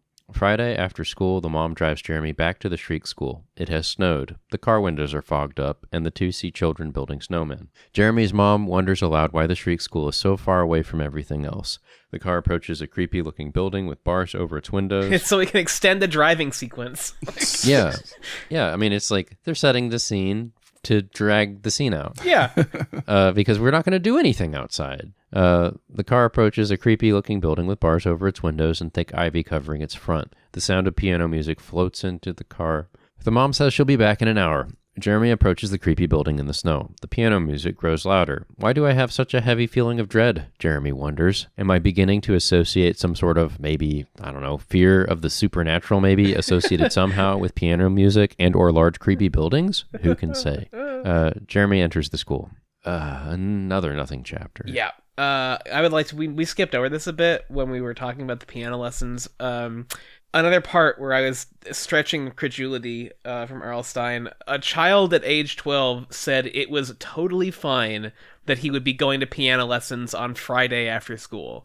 Never in the history of mankind has a child been like, yeah, I want to go back to school on Friday, for sure. Like...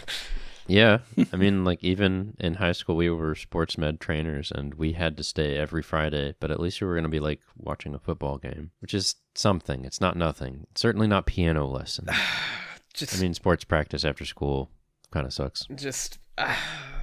Unpaid labor. Pay those kids. Pay those kids, cowards. Do it. Don't do this. Don't do this to children. Let them have their Fridays, is all I'm saying. Yes. That's my point. That's the thrust of my argument. Children need free time. Yes. Yeah. Chapter 15, where stuff I think actually does happen. Yep. The doorway opens into a dark, long, narrow hallway. A donk. A donkway for short. A donkway. On either side, there's a series of brown doors, ostensibly with windows set in them. Round windows, as we later learn. Didn't really paint this scene that clearly, because those details actually trickle in. Jeremy can see smiling instructors in each room, their heads bobbing to piano music. As Jeremy walks forward, the piano music gets louder, and the light grows dimmer. He turns a corner to see another hallway full of doors, then another. Eventually, he loses all sense of direction. Jeremy worries about some things, so he can stretch the scene out. Then, Jeremy begins reassuring himself out loud. Then he notices security cameras in the eaves. He begins to get angry. What kind of school is this? No signs, no office, no one to greet people. He hears a strange thumping sound. At first he thinks it's just R.L. Stine stretching the scene out even further. But no, a status quo change approaches, finally. The floor begins to shake. A thumping sound and high-pitched whine approach. At the end of a dark hall, an enormous monster turns the corner. Its huge square body glows in the dim light as though it were made of metal. Its rectangular head bobs near the ceiling. Its feet crash against the floor as it moves to attack Jeremy. Eyes on the side of its head glow red. Jeremy turns to run, but sees Dr. Shriek, who appears to be waiting and watching with a pleased grin on his face. Is it a fake-out? No, you might have been browbeaten into thinking that it's nothing but fake-outs. I guess it's a little bit of a fake-out, but it is. The monster's there. Dr. Shriek is blocking Jeremy's escape. Oh, never mind. The metal monster stops. Dr. Shriek explains it is the mechanical floor sweeper, built by Mr. Toggle, the school's janitor. It works like a dream. Mr. Toggle can build anything. He's a true genius. Mr. Toggle will not be important. Don't worry. Crazy inventor in the piano school is a complete non sequitur. This is normal. Don't worry about this. This is normal. Also, his name is Mr. Toggle. Yeah. Mr. Yeah. Toggle. Interesting. Yeah. Nominative determinism. Jeremy asks why it has a face and lights up, and Dr. Shriek says this is just Mr. Toggle's sense of humor. Shriek and Jeremy leave to actually have a piano lesson. They enter a small square room lit by two fluorescent lights. Jeremy is taught a chord, then made to play scales. Shriek is pleased. Jeremy's hands cramp. He asks if Shriek will be his instructor, and Shriek says without a hint of ominousness that yes, he will be, until Jeremy's hands are ready. Jeremy asks what he means. Shriek changes the subject. This goes on for a long time. Jeremy playing something, Shriek praising him. Eventually, the lesson ends, and he is sent to the exit until next Friday. Jeremy asks how to leave and is told to just keep going left. Despite the end of his lesson, pianos roar in the hallway. Jeremy wonders why and passes many doors through which he sees smiling instructors nodding their heads to the piano music. I kind of like that image. Like this weird labyrinth is kind of in a permanent stasis. After a long time, Jeremy wonders if he missed a left turn somewhere. His heart begins to pound. After some more stretching, he finally sees the double doors marking the exit. As he approaches them, a gruff voice rasps in his ear, "No, you don't." Chapter 17. He is pulled back by a tall, wiry man with long, scraggly black hair and a stubbly black beard. He wears a yellow t-shirt under denim overalls. He says the exit is further on and introduces himself as Mr. Toggle. Jeremy introduces himself and says Dr. Shriek spoke of Toggle, calling him a mechanical genius. Toggle says he programmed Shriek to say that. A joke, a funny joke. Nothing further to read into that sentence. The two laugh. Next time you come to school, I'll show you some other inventions, says Toggle. Dr. Shriek says you have excellent hands. That's what we look for, Jerry. He says that's what we look for. Normally, as a normal person would say. Very normal. And, people are always saying that to me. Yeah. Nothing to take from that, thinks Jeremy. Big normal guy vibes from this fella. Jeremy leaves. At home, Jeremy's parents force him to perform what he had learned. Jeremy had only learned one simple song and couldn't perform it all the way through without goofing it up. They bicker for a long time. After a page of stretch, he begins to play. At that moment, low notes begin to issue from the piano as if they were being pounded by a little kid. The mom tells him to stop, and Jeremy, of course, says it is not he who played the key so ferociously. Give us a break, the mom shouts, but I'm not doing it, Jeremy insists. This could be resolved so easily. Let's see if the book accomplishes this. Do they look at the piano? No! Rather than looking at his hands or examining even the barest proof, the parents simply don't believe Jeremy. They get angry, they send him to his room. Jeremy knows this is the ghost's fault, but wonders what her plan is. Will her plot thread be resolved? Really magical things happening in this book. Next Friday, Jeremy again is taken to the piano school. Toggle shows him his workshop full of machines and electronic equipment. Toggle shows him some musical instruments, including an eye-controlled saxophone. Wow, says Jeremy. Thanks for showing me everything. Not a setup. Toggle says, well, that's not everything. You'll see it all in due time. Not a setup. Nope, don't think that. Why would you think that? Yeah. Nothing ominous about seeing it all in due time. No one ever uses in due time unless they're being ominous. Normal guy vibes. Also, is there a reason I'm thinking Hank Hill is Mr. Toggle? I don't know why. Mentally, I saw him as Hank Hill is Dr. Toggle or Mr. Toggle. Guy in a t-shirt, denim. It checks out. If it brings you joy, then yeah. Yeah, it brought me a moment of respite from this book. Well, that's not everything. You'll see it all in due time. In due time. Damn it, Jeremy. Dang it, Jeremy. There, Jerry. Quit walking down the halls. Quit having excellent, beautiful hands. Dang yeah. These hands were made for my piano. These hands were made for my piano. That's too many things. And piano accessories. Normal guy vibes from this guy. Jeremy runs off to his class and nearly runs into a row of dark metal cabinets padlocked shut. He hears a faint voice cry for help inside. He stops and listens. A faint little voice cries for help again. End of chapter 18. And that's my bit. I hate this book. Chapter 19. Wait, before we move on, without getting too spoilery, do we ever get a resolution on what happened at the end of that chapter? No. Okay. Anyway. No, you don't, actually. I had like I don't know. I think I'm like trying to figure out what the hell that could be. Like in the same way that R.L. Stine here basically wrote two different books. Yes. Nobody fucking talks about the events in this school at all. Like, there are robots in the school. That's not normal. like that's weird. Wait, like, did R.L. Stine predict Roombas? Perhaps. Maybe. Actually, yes. Yes. I mean, I presumed that, like, you're supposed to read this because it was not deleted. I presume you're supposed to assume that the dark metal cabinets contain the future victims of the spoiler. I guess, yeah. That's the only thing that you could read there. But I'm pretty sure that, like, when he wrote it, he probably was just kind of riffing. Yeah. He just left it in because he's like, you could probably... What would be creepy to end this chapter on, yeah. It's never addressed, but I assume as much. Although, you have to think about, like... We'll get there. I'll get to it. I'll get to my. You say I have to think about. No, you don't. No, you don't. Know if you do. Dang it. All right, chapter 19. Jerry just kind of forgets about the cries for help because a very normal man tells him not to worry about it. The next morning, Jerry is shoveling snow when he sees that the other character R.L. Stine just remembered, Kim, is walking by. Jerry very smoothly invites her in for hot chocolate, where he interrogates her about their last encounter. I love how they're sipping hot chocolate like adults would be having a casual conversation over coffee. Yeah, I kept thinking that. Yeah. I also like she ends with like, don't you know the stories about the Shriek School? Like what? That it's full of fucking robots? Robots, ghosts, creepy old inventor. Yeah, the stuff that kids talk about. Yeah, normal kid stuff. Next chapter. Kim is just such a tease about those spooky school stories, but after some prodding by Jerry, she reveals that people say there are monsters in the music school. Jerry, who has spent the whole book trying to get people to believe that he saw a ghost, is incredulous. Oh, that's good. Fuck. Yeah. It's not monsters. It's Mr. Toggle's totally normal giant robots.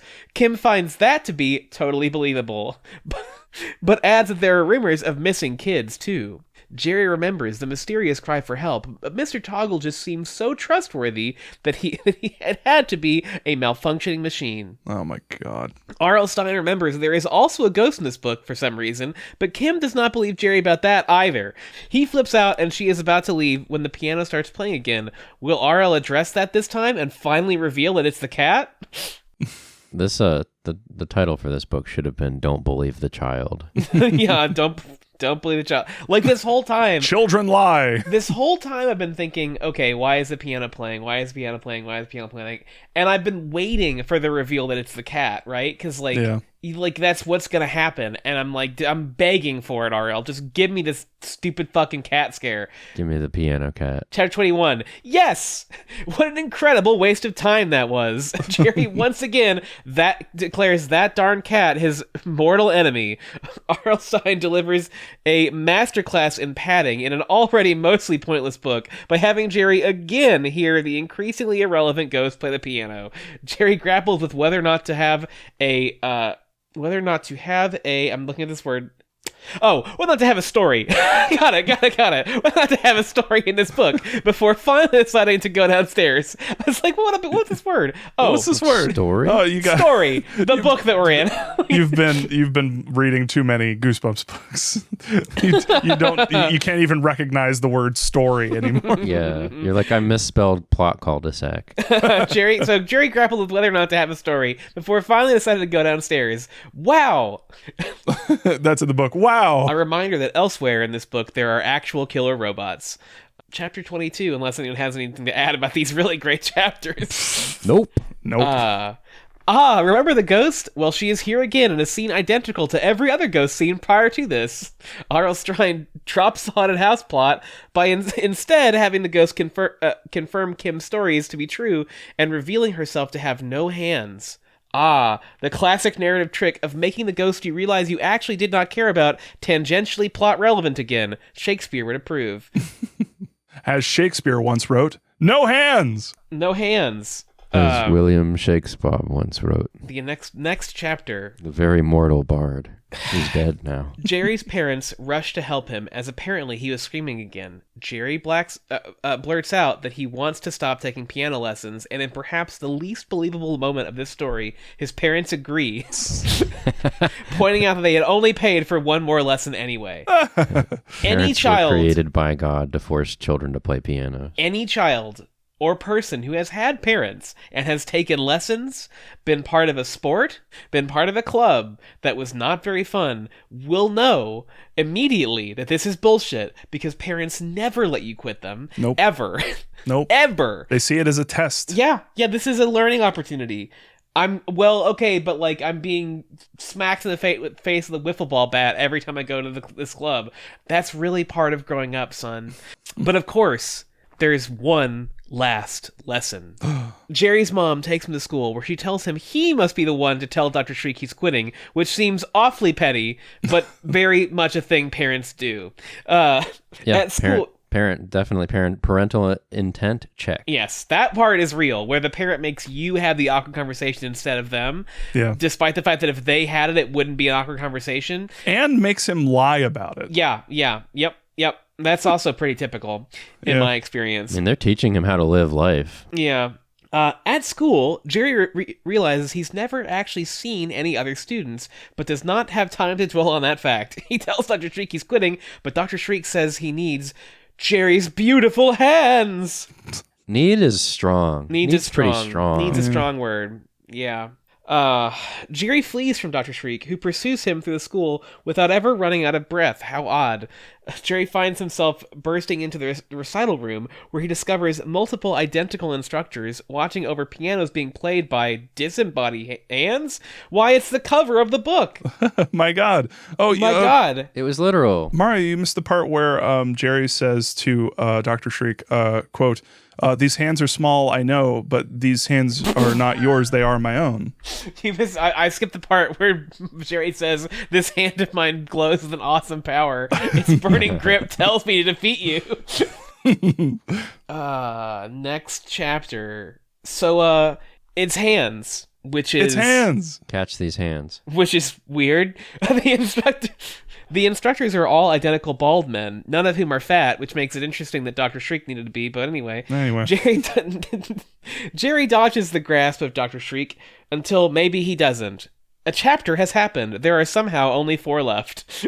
Cool. Mr. Toggle arrives and saves Jerry by turning Dr. Shriek off? Yep, he was a robot the whole time. Apparently, he was Mr. Toggle's best creation, but all is not well, would you believe, as Mr. Toggle reveals that he has a piano just for Jerry's hands. My God. My piano. This piano was made for me. Chapter 27. Mr. Toggle reveals that he just can't do hands. Artists can relate, I'm sure. So he needs real hands. The AI can relate. The AI can relate. The AI can definitely relate. He needs the hands to make them play music. That seems very sensible to me.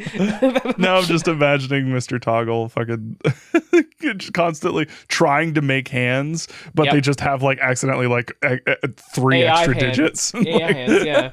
And now I'm imagining him trying to build a robot that eats spaghetti realistically. I need your beautiful spaghetti mouth. I need you to eat this pasta, Jerry. Eat this bowl of spaghetti. The motivation is so bad. Did Toggle not learn about like a record player or a cassette player whenever this is 1993? There'd be CD players. Like the motivation literally is he just needs the real hands to play music. Why?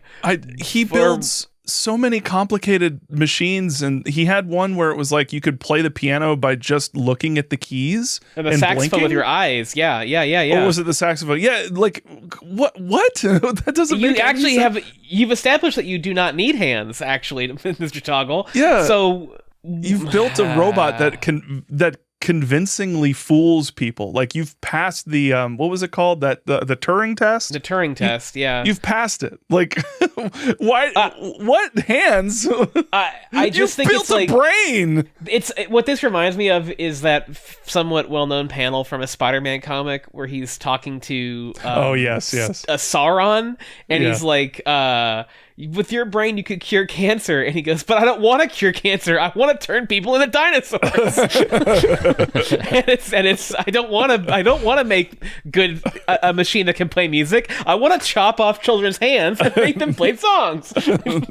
Is it ever explained how the disembodied hands are moving? Are they attached to stuff? Are they just ghost hands? I thought they were ghost hands. No, I think he's got like a computer thing in the back of them, like on their wrists. So they're hovering? Yeah, they're hovering, yes. What? Yeah. God damn it. Yeah, I don't. So you've figured out like hovering technology. Yeah, you figured out the human brain, AI. You figured out feet. You figured out hands enough for Dr. Shriek to have convinced. You figured out hands enough for Dr. Shriek to get a doctorate.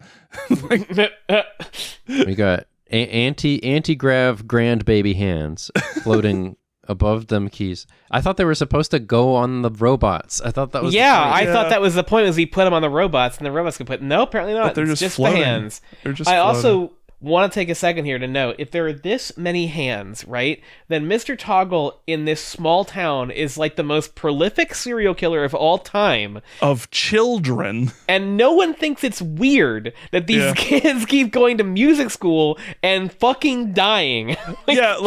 Fucking Jerry's mom and dad, who, by the way, are not named. So we get Shriek and we get a robot's name before we get their names. Yeah. But what are they supposed to do when Jerry goes in there and then just doesn't come out? It's like, oh, the last place we had him was at the piano center. It was supposed to be his last one, and he never came back. And he was being taught lessons by this really weird guy who kept talking about how beautiful his hands were. Police. Then he disappeared, and no one thought anything of it. Ah, well. Anyway, the ghost is here. Next chapter. So get this, the ghost just happened to also be a student at this school, and she summons all the other hands as ghosts who drag Mr. Toggle into the woods and probably brutally murder him. Yeah, quote Mr. Toggle. Oh, boo! Yes. Oh! Boo! Anyway, Jerry moves on from almost dying immediately. They sell the piano and he joins the baseball team, where everyone says he has great hands. What a story, Bob. Banger. What a banger. Thank you. I take full credit. That's the book, everybody. I thought the ending was actually kind of interesting. Like the introducing kids to the idea that like sometimes people will value you for your skills and not you. I thought that was interesting, but I expect that idea to go completely over children's heads. So I felt it read like R.L. Stein realized he had reached his page count and said, "Okay, what can I do?" Okay. Yeah, I think that it's interesting that in a book that has so little going on in most of it that they need to over-explain everything or repeat it literally several times, that we are just given the image of the floating hands, and there's no attempt to make an explanation of that. He just really liked that image, I guess, and wanted to stick it in there, which I'm normally there for. Don't explain it. You should also not have explained the first 13 chapters. You shouldn't have had any of that happen. You could have had that be one page, but one. Don't make people write a book a month. That's not realistic. People can't do that. I think that's the lesson here. Just, this is not sustainable. Like, no. I will say though, in plussing this up, or hey, Jovial Bob, if you're listening, I've got an idea for how to tie a few things together and make the ending not so bleh. So it's implied that all of these kids have been murdered. Yeah. But how is like Mr. Toggle still be able to like do what he does?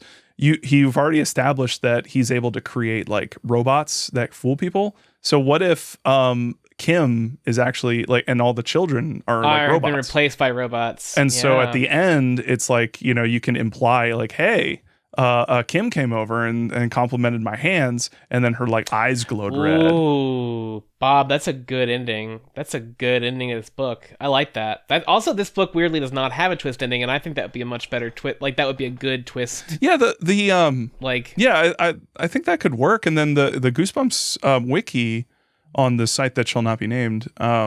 It says the twist at the end of this book is very minor, and I would go so far as to say that that's not a twist.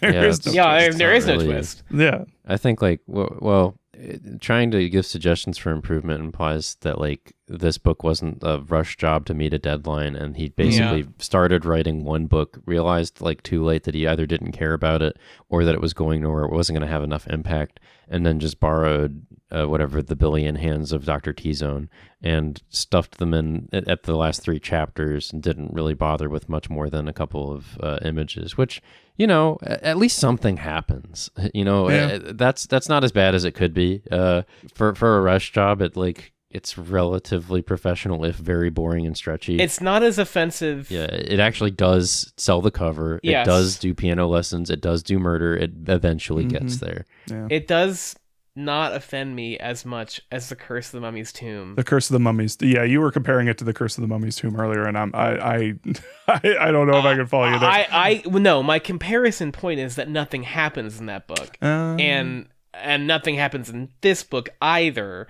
But which is to say that like the entire book of Curse of the Mummy's Tomb happens in about the last 4 chapters. Yeah, and everything up to it is like totally pointless. There's like 4 chapters in this book where something is happening. There's the Right. ghost reveal, and then there's the last 3 or 4 chapters where they're in the school, and everything else is complete stretch. It's totally stretched for time. I would say that a major difference is that in Piano Lessons Can Be Murder, There you have the are piano. actually piano lessons. Yes. In murder. Yeah, because I was just gonna say the place where it differs, and the key element here is that the Mummy's Tomb, the mummies are not in it. so that's the bigger problem.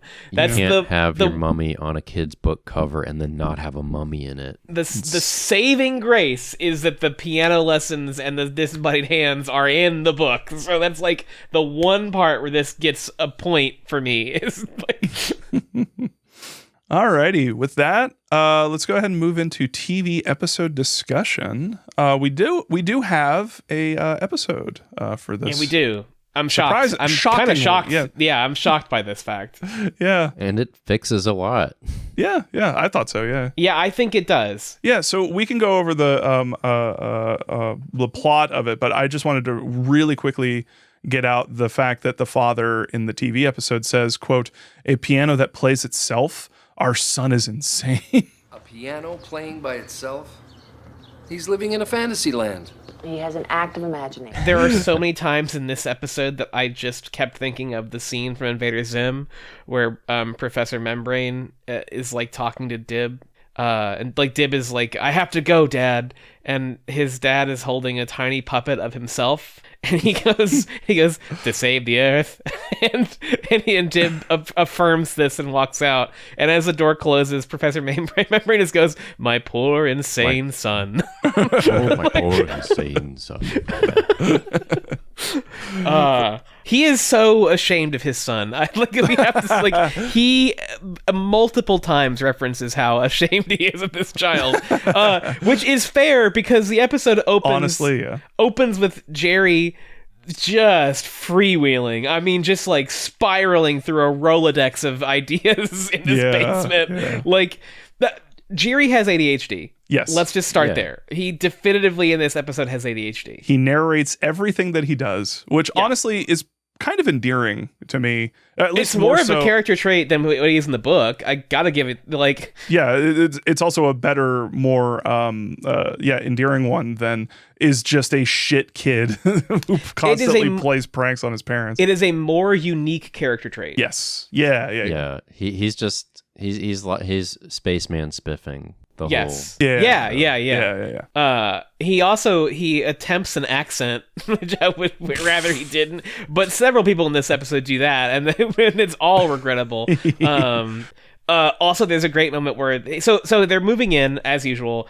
They're putting stuff in the basement this time. The attic does not feature in to this story. It's all basement shit. Mm-hmm. But there's a part where he's like running around doing his like spaceman shit, and his mom picks up a pasta strainer and puts it on his head, and she goes, "Nice hat."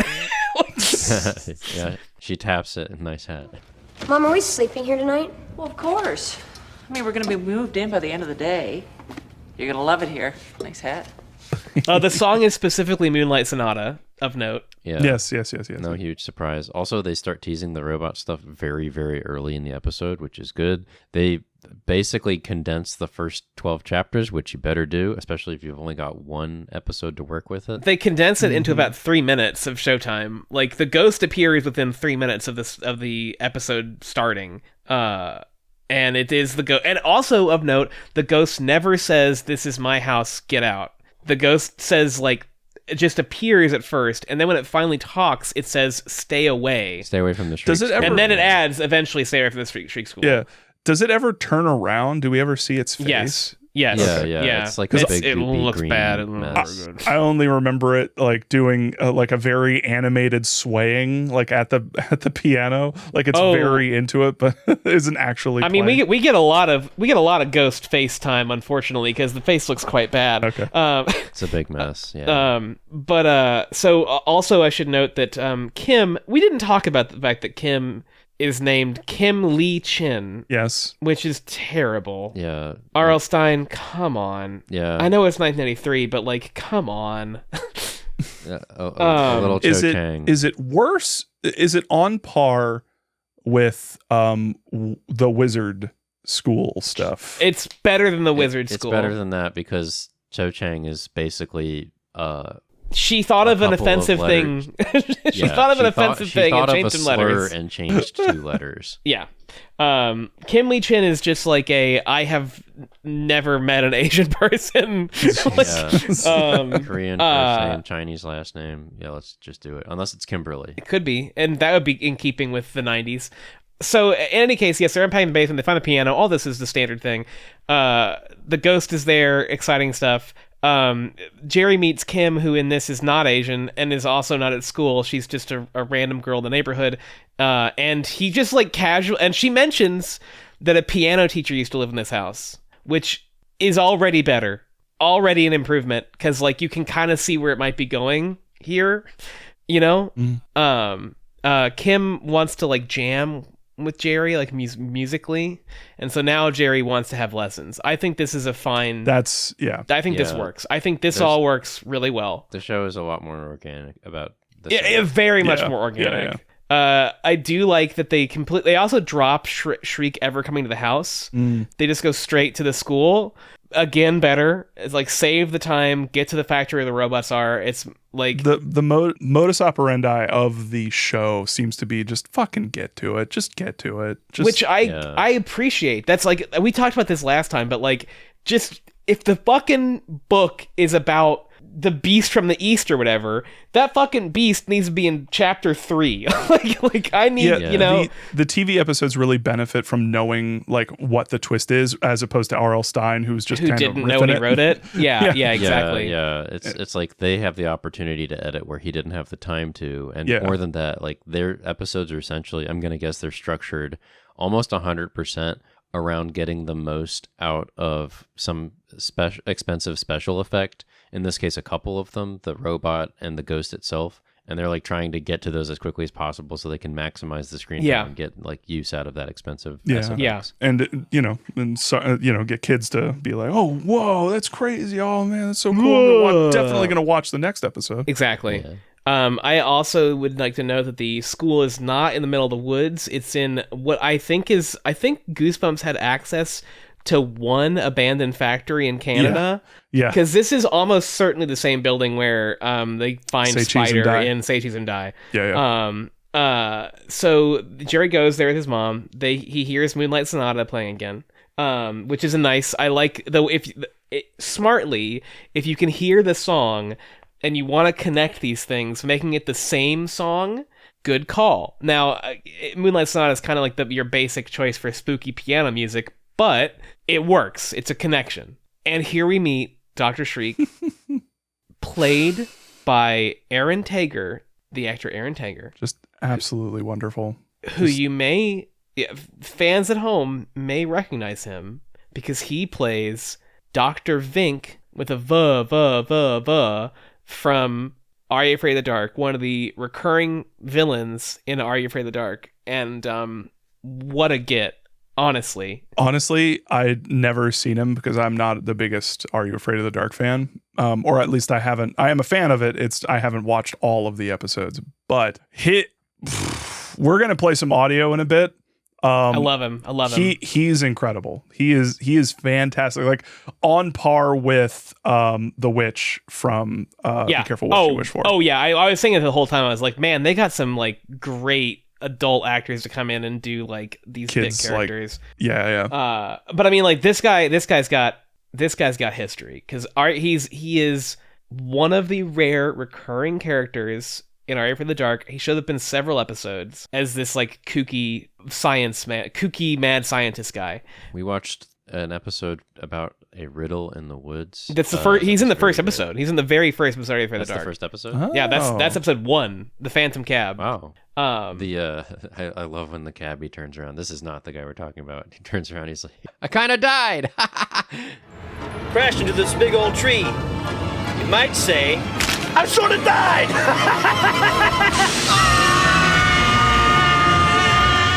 I kind of died. Really good. All right, I'm gonna have to put that in there. No, I've never seen the Doctor- first episode actually. It's great. Well, it's not without its flaws, but it's fun.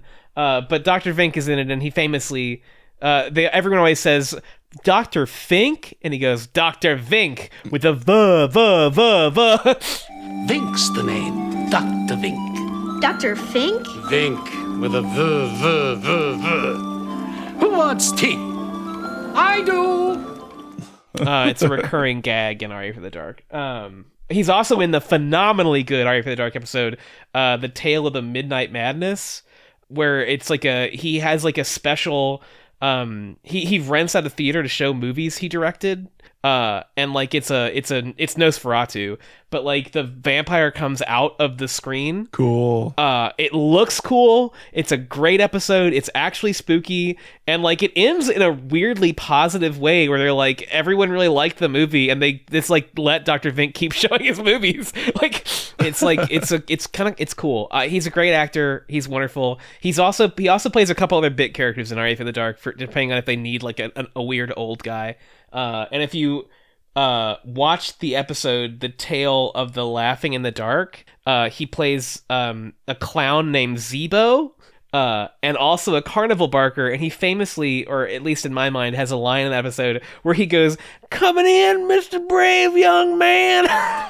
It's a wild line read. It's like You can tell when people are having fun. Like on screen, and he definitely seems like he's having a blast. Yeah, so he's great in this episode. I love that they gave him they put a lot of makeup on him. Yeah. So he looks like a little doll when he first shows up. Like he has like doll features. And I like that. Yeah. He's very normal about the hands. He's very normal about that. Very normal. Extremely normal. Basically all this is exactly the same except for one thing, which I think is a great touch, and it's that Dr. Shriek's hands don't work. Yeah, that is really good. They like established that pretty early. Like he's trying to show a scale, and he like misplays a bit. Yeah, and he says that his hands don't work very well. Like so it establishes the problem real early, and I think that's great. I think it would have been better to. Well, I mean, we'll get to it, but I think it would have been better to combine Shriek with Toggle, but. That's just me. Or maybe it's not. I don't know. I get what you're going. I get what you're saying.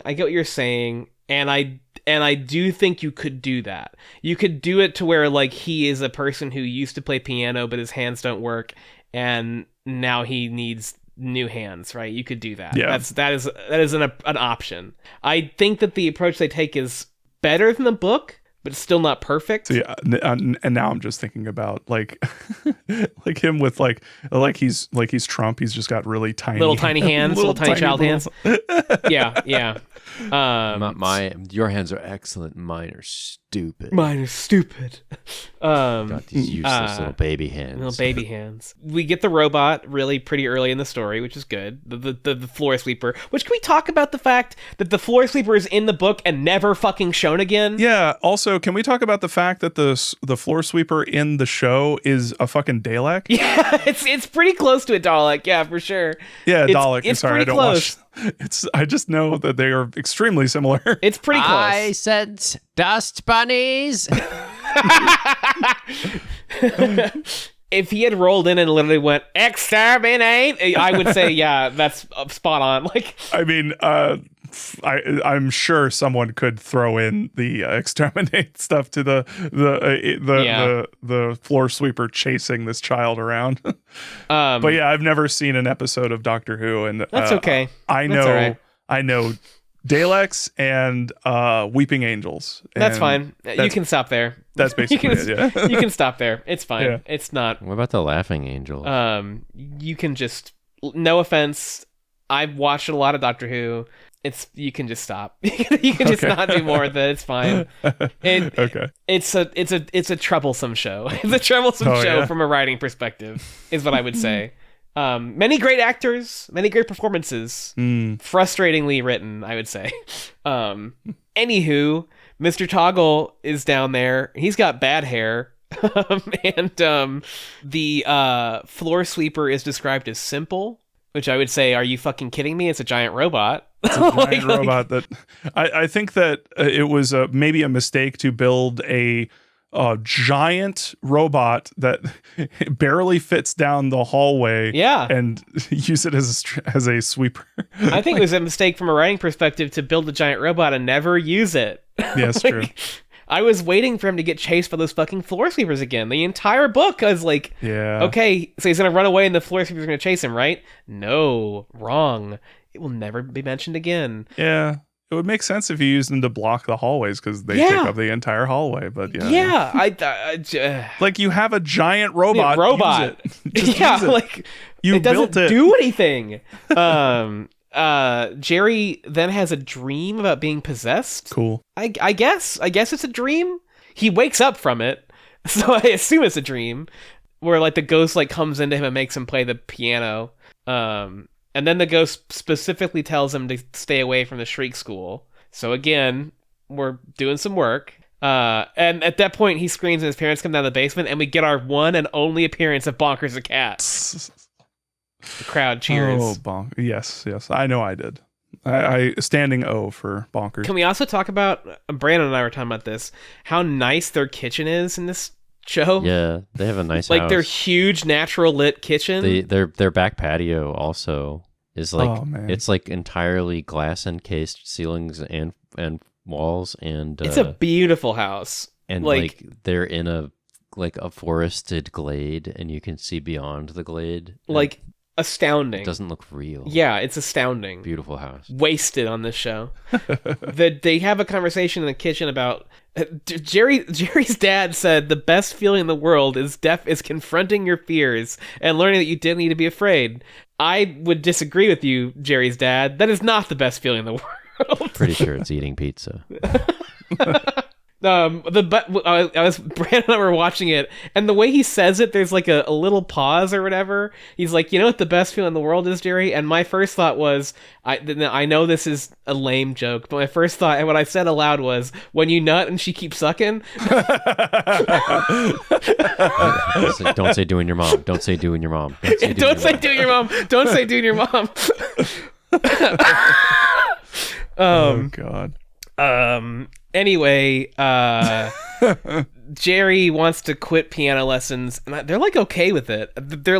They're fine with it, but not for the reason that he offers, that he's like afraid of ghosts or some shit.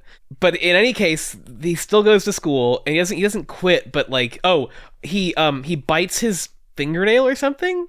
I'm not like, while doing practice, he bites his fingertip or something, and Shriek freaks out. And then he like reboots or something. Like he falls down and like restarts. The Windows launch theme plays and he gets back up. He starts talking about hands again. And this part's amazing. I love this part. This part's so good because he keeps yelling hands. Your beautiful hands! Beautiful hands!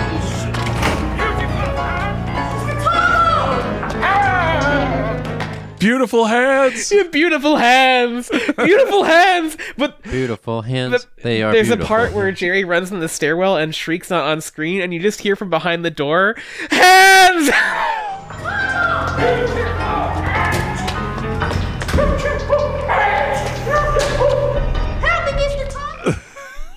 Hands. Yeah. And then he's like, the chase scene is him running from Shriek, and Shriek is like twirling around through the hallway, just going, hands. It's rules. An amazing scene. If that were in the book, I would give the book 5 stars. Like that incredible fucking scene. Hands. Same stuff happens in the saddle room. Floating hands are playing the piano. Toggle turns off Shrek. Toggle gives like a villain monologue that's not very good. Did you just call him Shrek? Yeah, I did. Yeah, Dr. Shrek. On purpose? Nope. Oh, damn. Just read it Shrek. I was trying to figure out who would make that joke first. In many ways, Dr. Shriek is like an onion. Get out of my swamp unless you have beautiful hands. Get I'm looking for Princess Fiona. There's a line in this that belies a failure in script editing, where Dr. Toggle tells Jerry that Shriek is a robot, and he says he's a robot. They all are. They who? Who's they? Yeah, There's no one else in this fucking building, bud. Like them, you know. They all are. They all are. The ghost a robot, you know. Okay. He's like, no, man, all those people out there, they're just robots, man. They're all the those only robots, real people man. playing music. Yeah. Everybody else is just part of the system. The ghost emerges from Jerry. Like the ghost like spawns out of him. How do we know that it's not Jerry's like soul? Well, I mean, he caught a ride in a kid. If he like puked the ghost out. He's like a spiritual taxi, you know. Yeah. Ghosts are like localized. They're trapped in their locality, so she just like used him to hop from one place to another. Which is why I was confused if the practice scene where he gets possessed was actually a dream or not, because the effect is like exactly the same. I was unsure what that meant. But in any case, the ghost is actually Toggle's mom. And he has a complex from his mom's demanding piano lessons. His mom also has no hands, which means maybe she has a complex because she doesn't have hands. Like that she lost her hands and now she wants her son to play piano as good as she did. So there's some layers here. There's some generational trauma happening. In many ways, Toggle is an onion. He's white. Yeah. I swear to God, whenever anyone talks about a horror story, and there's just like no like discernible like in for talking about like trauma, it always defaults to, well, this is about generational trauma. Well, I'm just saying. No, If we put some pieces together, we can. Yes. I keep hearing generational trauma in reference to stuff. Hey, I'm it's losing trauma. my mind. It's trauma. It is trauma.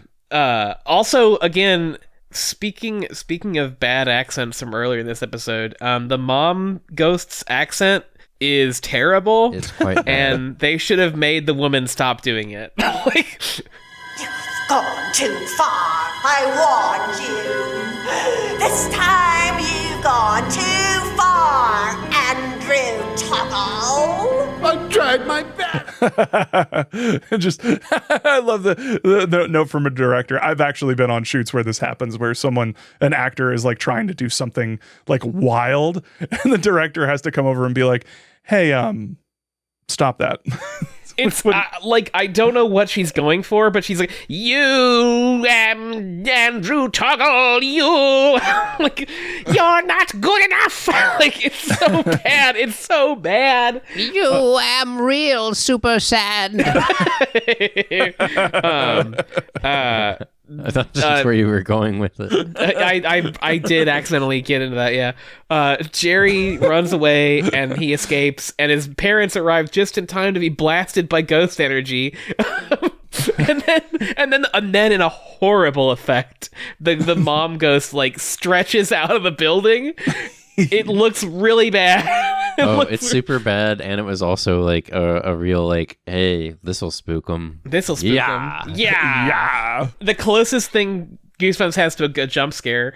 They should have had the ghost like grab Toggle and shoot out of the back of the school like a missile directly into an open grave. That would have been amazing. Someone already up of it, like an Addams Family gag. It is a very funny smash cut joke though, because they cut to Jerry playing baseball-ish with Kim, and he mentions that his mom and dad are in therapy, which I think is a really good joke. He's like, yeah, they think that the therapist says that talking about their feelings is really going to help them through it. And then like Kim is there and they're like, haha, we are happy children. But meanwhile, Moonlight Sonata begins playing in the background and you're like, what?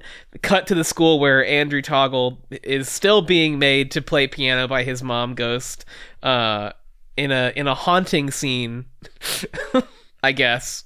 To someone, presumably. To no one. I don't know. To someone, presumably. Is there any other things to say about the episode that I missed? No, I think that you got it. Piano lessons, Can Be Murder, a lopsided book, a better TV show episode with some kind of bad ghost. The ghost is bad, but it's better as an episode than the book. It works, yeah. It tells a story. There's a story. It knows where it's going. It didn't have to pump that thing out in 1 month. Or at least it had the benefit of having the first pass done already. Yes. Sorry, I'm actually kind of losing my mind. Okay. I think I watched none of the episode didn't actually end the way that you're talking about. What did you see? Go here, watch this is what I saw. So go to the end and look at how this episode ends. Okay, beautiful hands. Ghost energy car. Do we get the ghost coming out of the building? Okay, he gets in the car. Oh, this cut out the ghost coming out of the building. Well, look in Discord. The screenshot from when he's being forced to play the piano is visible. Yeah. The YouTube thumbnail is the part where he's being made to play the piano. What? Oh wow, they cut out the ending too, at the very end. Yeah, like you guys are talking about like bits and pieces of this, and I'm like, I guess I was watching it too quickly or something. No, but it's just not in there. But the thumbnail is like this episode ends with just a joke. It's just like, oh, yep, you really got good hands because he caught a baseball, and that's it. That's the like nice hands. Well, how did the thumbnail get in there? What the fuck? Yeah, that's like. I don't. Okay, they cut the part. Oh, yeah, no, it fades to black before the like ghost would come out of the building, and then the only way that this could happen is that in their YouTube editor, they like just dragged the end of the video earlier, forgetting that there was a post-credit scene or something. Yeah, and but it still was in the video file, so like it could still be used for the thumbnail. That's so weird. Just strange. That's so weird. Hold on, I'm gonna. Maybe this YouTube video is haunted. Yeah. Maybe the YouTube video is haunted. I'm going to screen cap for you. Bob, what it looks like when the ghost comes out of the... Yeah, right there. Yeah, they literally fade to black right before this happens. How very weird. Like, here's the other thing. I didn't get any of the mom ghost stuff because if you go to 1816 in the link that I showed, like, it just skips it. It just... really? Toggle goes, hey, you got beautiful hands. I need these hands. Jerry immediately runs out of the Shriek School and goes into the car that his mom and dad are driving. What the hell? Completely. Oh, it's because. Do you think that this is Jetix? So they can. Like it says Jetix on the top left. Yeah, they like edit out the ghost completely. Oh my god! Wow, that's terrible. All of the ending. Yeah. Hey, so if you're watching this episode, y'all. Do not watch the Jetix version. It has the Jetix logo in the top left. No wonder you were asking if they showed the mom's face or not. Because I was like, how would you not see that? They don't show it at all. I guess they she thought looks like a booger. Jetix was thought that it was too scary or something. This is the first time I've ever seen this go. Wow. Jetix. Wow. Yeah, no, there is a... I am so mad. There is a whole part wherein like the ghost mom confronts Toggle and says that he was a lazy boy who wouldn't practice, and he's like, I practiced all the time, I practiced so hard, and like has a fucking meltdown voice. And she's like, you lazy boy, and then while that's happening, he runs away, and this is also where you notice that she has no hands, like very clearly, and then so Jerry runs away, and then it cuts at the very end back to them at the school where she's just like in the basement of this industrial building, forcing him to play Moonlight Sonata over and over again, faster and faster. Oh my god. I didn't even see the helmet stuff. Nor did I see the actual house in this episode. The house isn't in it? They cut all of it out. The room? The room, the establishing shot of the room that they're in. I only got a little bit of the background. They didn't actually show the wide. What? So I had no context for it. Like, I just assumed you guys were like, oh yeah, I extrapolated from these shots that it looks beautiful, and it does. But I'm watching this episode now. Oh my good Lord. Okay, if you're watching this at home, watch the super nostalgia version, the one on YouTube. Do not watch the one from Maris Dargelis that has a Jetix logo in the top left. Apparently it cut out fucking everything. Yeah, that's Wow. That's wild. Look at I'm this mad. beautiful I'm house. mad. Look at this wonderful porch. Yeah, look at that room. Like, what the fuck?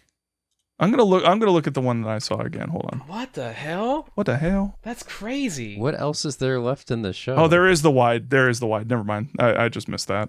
See, I was watching it at like 2x speed. So, But though they definitely cut out weird that other edit. part. Like, yeah, they definitely cut out like the entire ending is missing. And I never saw. What the hell? Yeah, the ghost actually going in. I think they considered it too scary for kids. Maybe they thought the ghost was too scary. Like, And don't get me wrong. I mean, looking at it now and your screenshots, it is pretty freaky. I mean, okay, so the ghost does show up when it's playing piano the first time at like. but like only from the 6 back. and It 5 doesn't Yeah, only show- from the 50 back. seconds. As you said, you never saw the face. Yeah, well, there's never a shot of her turning around.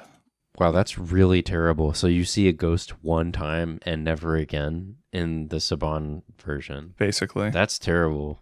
Like, that doesn't even work. So he just like runs out of the school. There's like basically no confrontation and no ending. Yep. What a terrible idea. Someone was like, it's too scary. It's too scary. Just ruined the show. Ugh. Wow. I bet you like back in the day there were people that knew about this, like the Goosebumps show lore, and were really mad about it, had very strong opinions about the edit. And here we are like 30 years later stumbling on it and going, what the hell? Why would you do that? Wow. And they left the part. Oh, yeah. And because, okay, I thought it was weird at the end of the episode where the kid opens the door and then a bunch of papers are blowing out. Mm-hmm. There's literally just a shot at 1823 where it's the Shriek School and there are just a bunch of papers flowing out of it. And watching it in context, it's like, oh, yeah, that's where the fucking ghost is. The ghost is popping out and scaring the mom and dad like to fucking death. What the fuck, man? That's fucked. That's wow. Anyway, so enough about that. Been talking about that for a while, and it is bullshit. So it does. Yes, it is fucking nonsense. All right. So Brandon or Mario, would you like? Which one of you would like to begin your patented review process? Well, Brandon comes first in the alphabet. So You I should guess do it I'll first. go. Go first. You are listed here first as well. So Go first. All right. So I'm reviewing this book as usual. I don't remember if I came up with a name for this from the perspective of a kid reader and the perspective of an adult reader. We And did. I think that this We came up with a name with it like yesterday, and now I don't remember what we said it was. Shit. the Bone Zone. Bone Zone. Something peer review would be good. It's like I don't remember if you could make a pun on that. Reflections. Nothing is coming to mind. We'll work on it. We'll workshop it. We'll look at the. Yeah. I'm brain empty. Brandon's brain empty review. Brain empty review. From the kid's perspective, I think this book actually does better than it does from an adult's perspective. The story has a cool ghost in it. Mm-hmm. As a kid, like, you're pretty used to waiting for, the reveal of whatever is actually happening in these books. And if you've read a couple of these, you'd probably be already waiting for it. The ghost scene is really cool. I like some of the descriptions. The ghost's face melting off is great. We're all a big fan of skulls with eyes still in the sockets. It just looks good. I love the Evil Dead 2 poster. I like the labyrinthine school because that feels like very much like a thing that you've done in your life. If you ever had like a lock-in or something, schools at night get bigger and stranger, and like the transition of like a relatively normal space into a spooky place in which you could get lost is pretty strong. The many doors of instructors who apparently never leave. He sees them coming in and they're bobbing their head to the music. As he leaves, he sees the same thing, even though his lesson's over. This kind of that's a cool image. I like the robot. I like the fact that there's robots in it. There's 2 stories. It would feel like a 2-story for one. A lot of the stretching, I'm sure, would have made me impatient, but I think the weirdness would have at least made it seem like an okay time, maybe 3 out of 5. As an adult, obviously, we spent a long time complaining about how much stretch there is in this. Basically, the first half of the story contains like 1 or 2 relevant scenes, and the rest is a whole lot of nothing. Pretty egregious, and the shape of the book is a total mess. Definitely a consequence of the fact that it had to be written in a month, and he didn't have time to go back and like replace the bad, crappy, stretchy bits with stuff that actually goes towards the ending. We jump from a very, very slow ghost mystery with nothing happening to evil robot music school in essentially the 5th from the last chapter. I like some of the weird stuff still, but it's a bit of a dog's breakfast. 2 out of 5. Bit of a dog's breakfast. Okay. For my patent review, yes. You may recall that I do this in the 3 parts. One is scariness. Okay. Mm-hmm. I think that as a kid, this book would actually be pretty scary. I will give it credit here. I think it's maybe like an 8 out of 10 for scariness. There's ghosts. Yeah. There's disembodied hands. There's murder.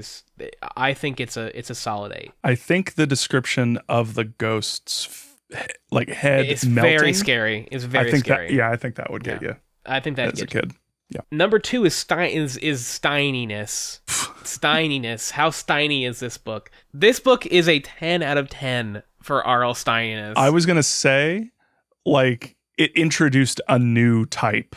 New type of Steininess, which is just abandoning a plot point entirely. This is the total oeuvre of the Stein. This gets everything. This hits all the boxes on Stein.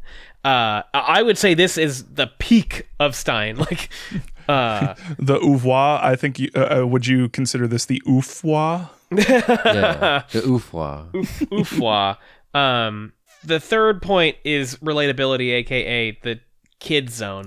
I think piano lessons is fairly relatable. I never had piano lessons. I played saxophone as a kid, but I think I'm weird in that regard. I think music lessons is relatable. Setup is relatable, with the exception that I think the way it approaches them is very weird, because like it's strange. The way that Jerry relates to and like feels about the lessons is not the way kids feel about music lessons. Right. Kids hate music lessons. This is fact. Like they just don't like doing it. I dreaded it every week. I was always looking for an excuse to not do it. You know, like every time I was like, oh, maybe we don't have to go this week. Like, you know, just miserable, not fun. So in that regard, I think it's kind of weird. The setup is relatable. So I'd go at least to 5 there.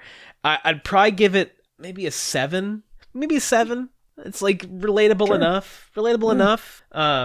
Like I don't think that there's a great, at least intentional moral lesson here for kids to like vibe with. There's not like, you know, new school issues stuff, you know, like weird relative stuff to deal with, but like so all in all, these numbers look good, except for a 10 out of 10 for Steininess, which is in fact bad. But like it's just like, for me as an adult, man, it drives me crazy how little this book matters and how much is padded. It is brutal. It is a brutal read, because for like 15 chapters you're just like, nope, okay, yep, none of that mattered, didn't matter, unimportant, waste my time. I can't believe a children's book could waste my time this much. Like, yeah, looking up from it as a 12-year-old, I've been robbed. Like yeah, Animorphs doesn't waste your time like this. I tell you what. Yeah, exactly. Tell you what. Children's books don't have to do this. Right. Alrighty. Is that all you wanted to say, Mario? Yes, I have said my piece. All right, then I will introduce my new section, which I've been doing unofficially up until now. But I will go ahead and just say that I am now officially doing Bob's ranking update. Oh, yeah. So, hi. I put it in official. It's official. I am going to update my rankings so far. This is the Piano Lessons Can Be Murder is absolutely not Ghost Next Door or The Haunted Mask, 10 out of 10s. Like, nowhere near it. Yeah. It's not even near Say Cheese and Die, which I have on here as 9 out of 10, or Welcome to Dead House, which is 8 out of 10. Okay. I just updated this. I think it is tied for the second worst Goosebumps book we have ever read. Okay.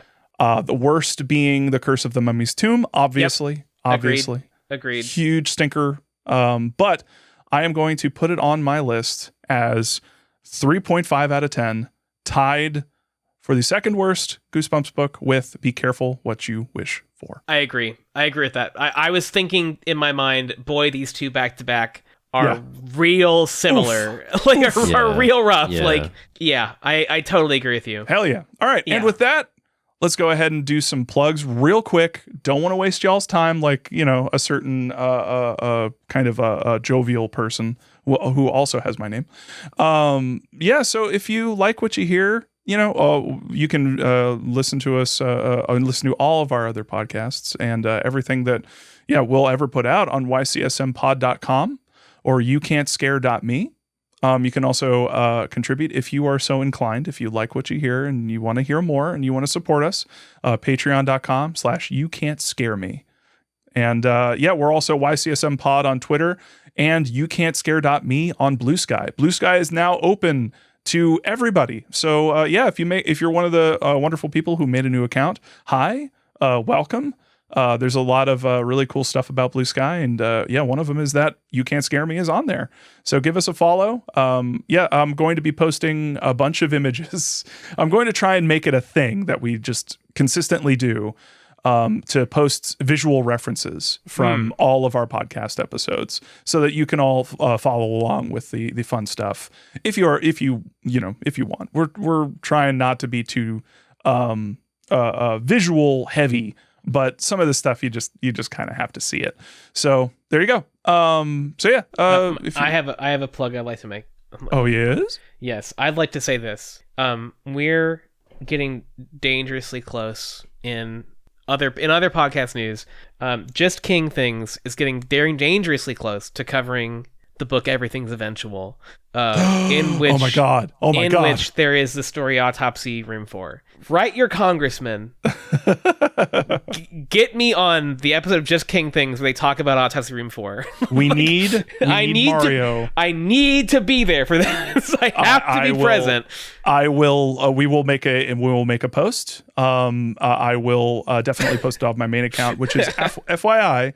I am on Twitter as BobVids, and my Blue Sky is bobvids.com. Mario, what's yours? I'm Tomato Grandpa and everything. Just search for you'll find me. I'm on Twitter and Blue Sky. I'm Tomato Grandpa. And Brandon? I'm a Change of Pants on both Twitter and Blue Sky. And they're both bluesky.social, which is the URL that they use. Mine is just .com since I have bobvids.com. It's a whole thing. You can look it up if you want to or not. Who cares? Definitely. We keep forgetting to mention our personal socials, so I wanted to make sure to do that. But yes, Autopsy Room 4 is fucking insane. Mario needs to be on that, and also maybe potentially bringing some Goosebumps knowledge to Just King Things. That would be. I think that would be fucking hilarious. But yes, we definitely need to make that a thing. So yeah. With that said, who wants to tell us what the name of the next book is? I know it, so I can say it. I know it as well. Do we all say it at the same time? I don't Brandon. know it, so you guys will have to do it. Okay. Okay. 3, 2, 1. Truck full of dogs. The werewolf of Fever Swamp. It's a werewolf of Fever Swamp, baby! Woo! Fuck yeah! Okay, I'm looking forward to this one. This one I'm feeling good about. I'm feeling good about. I did read it. I do not remember the twist because I got it confused with another Goosebumps book. Yep, that was, I got it confused with Welcome to Camp Nightmare.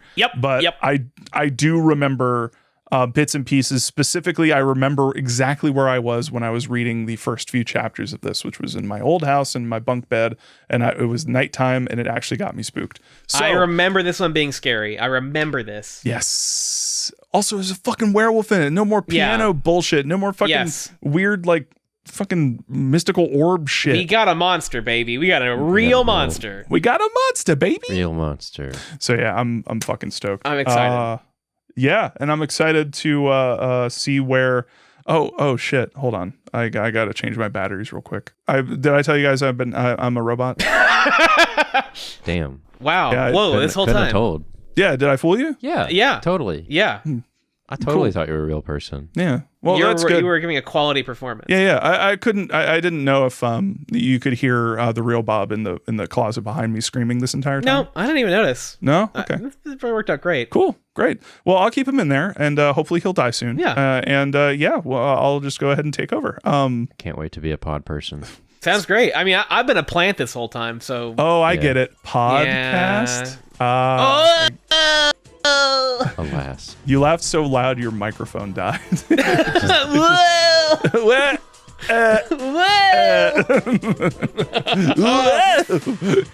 Exterminate, child! This is not pest control. This is war. I sense floor filth.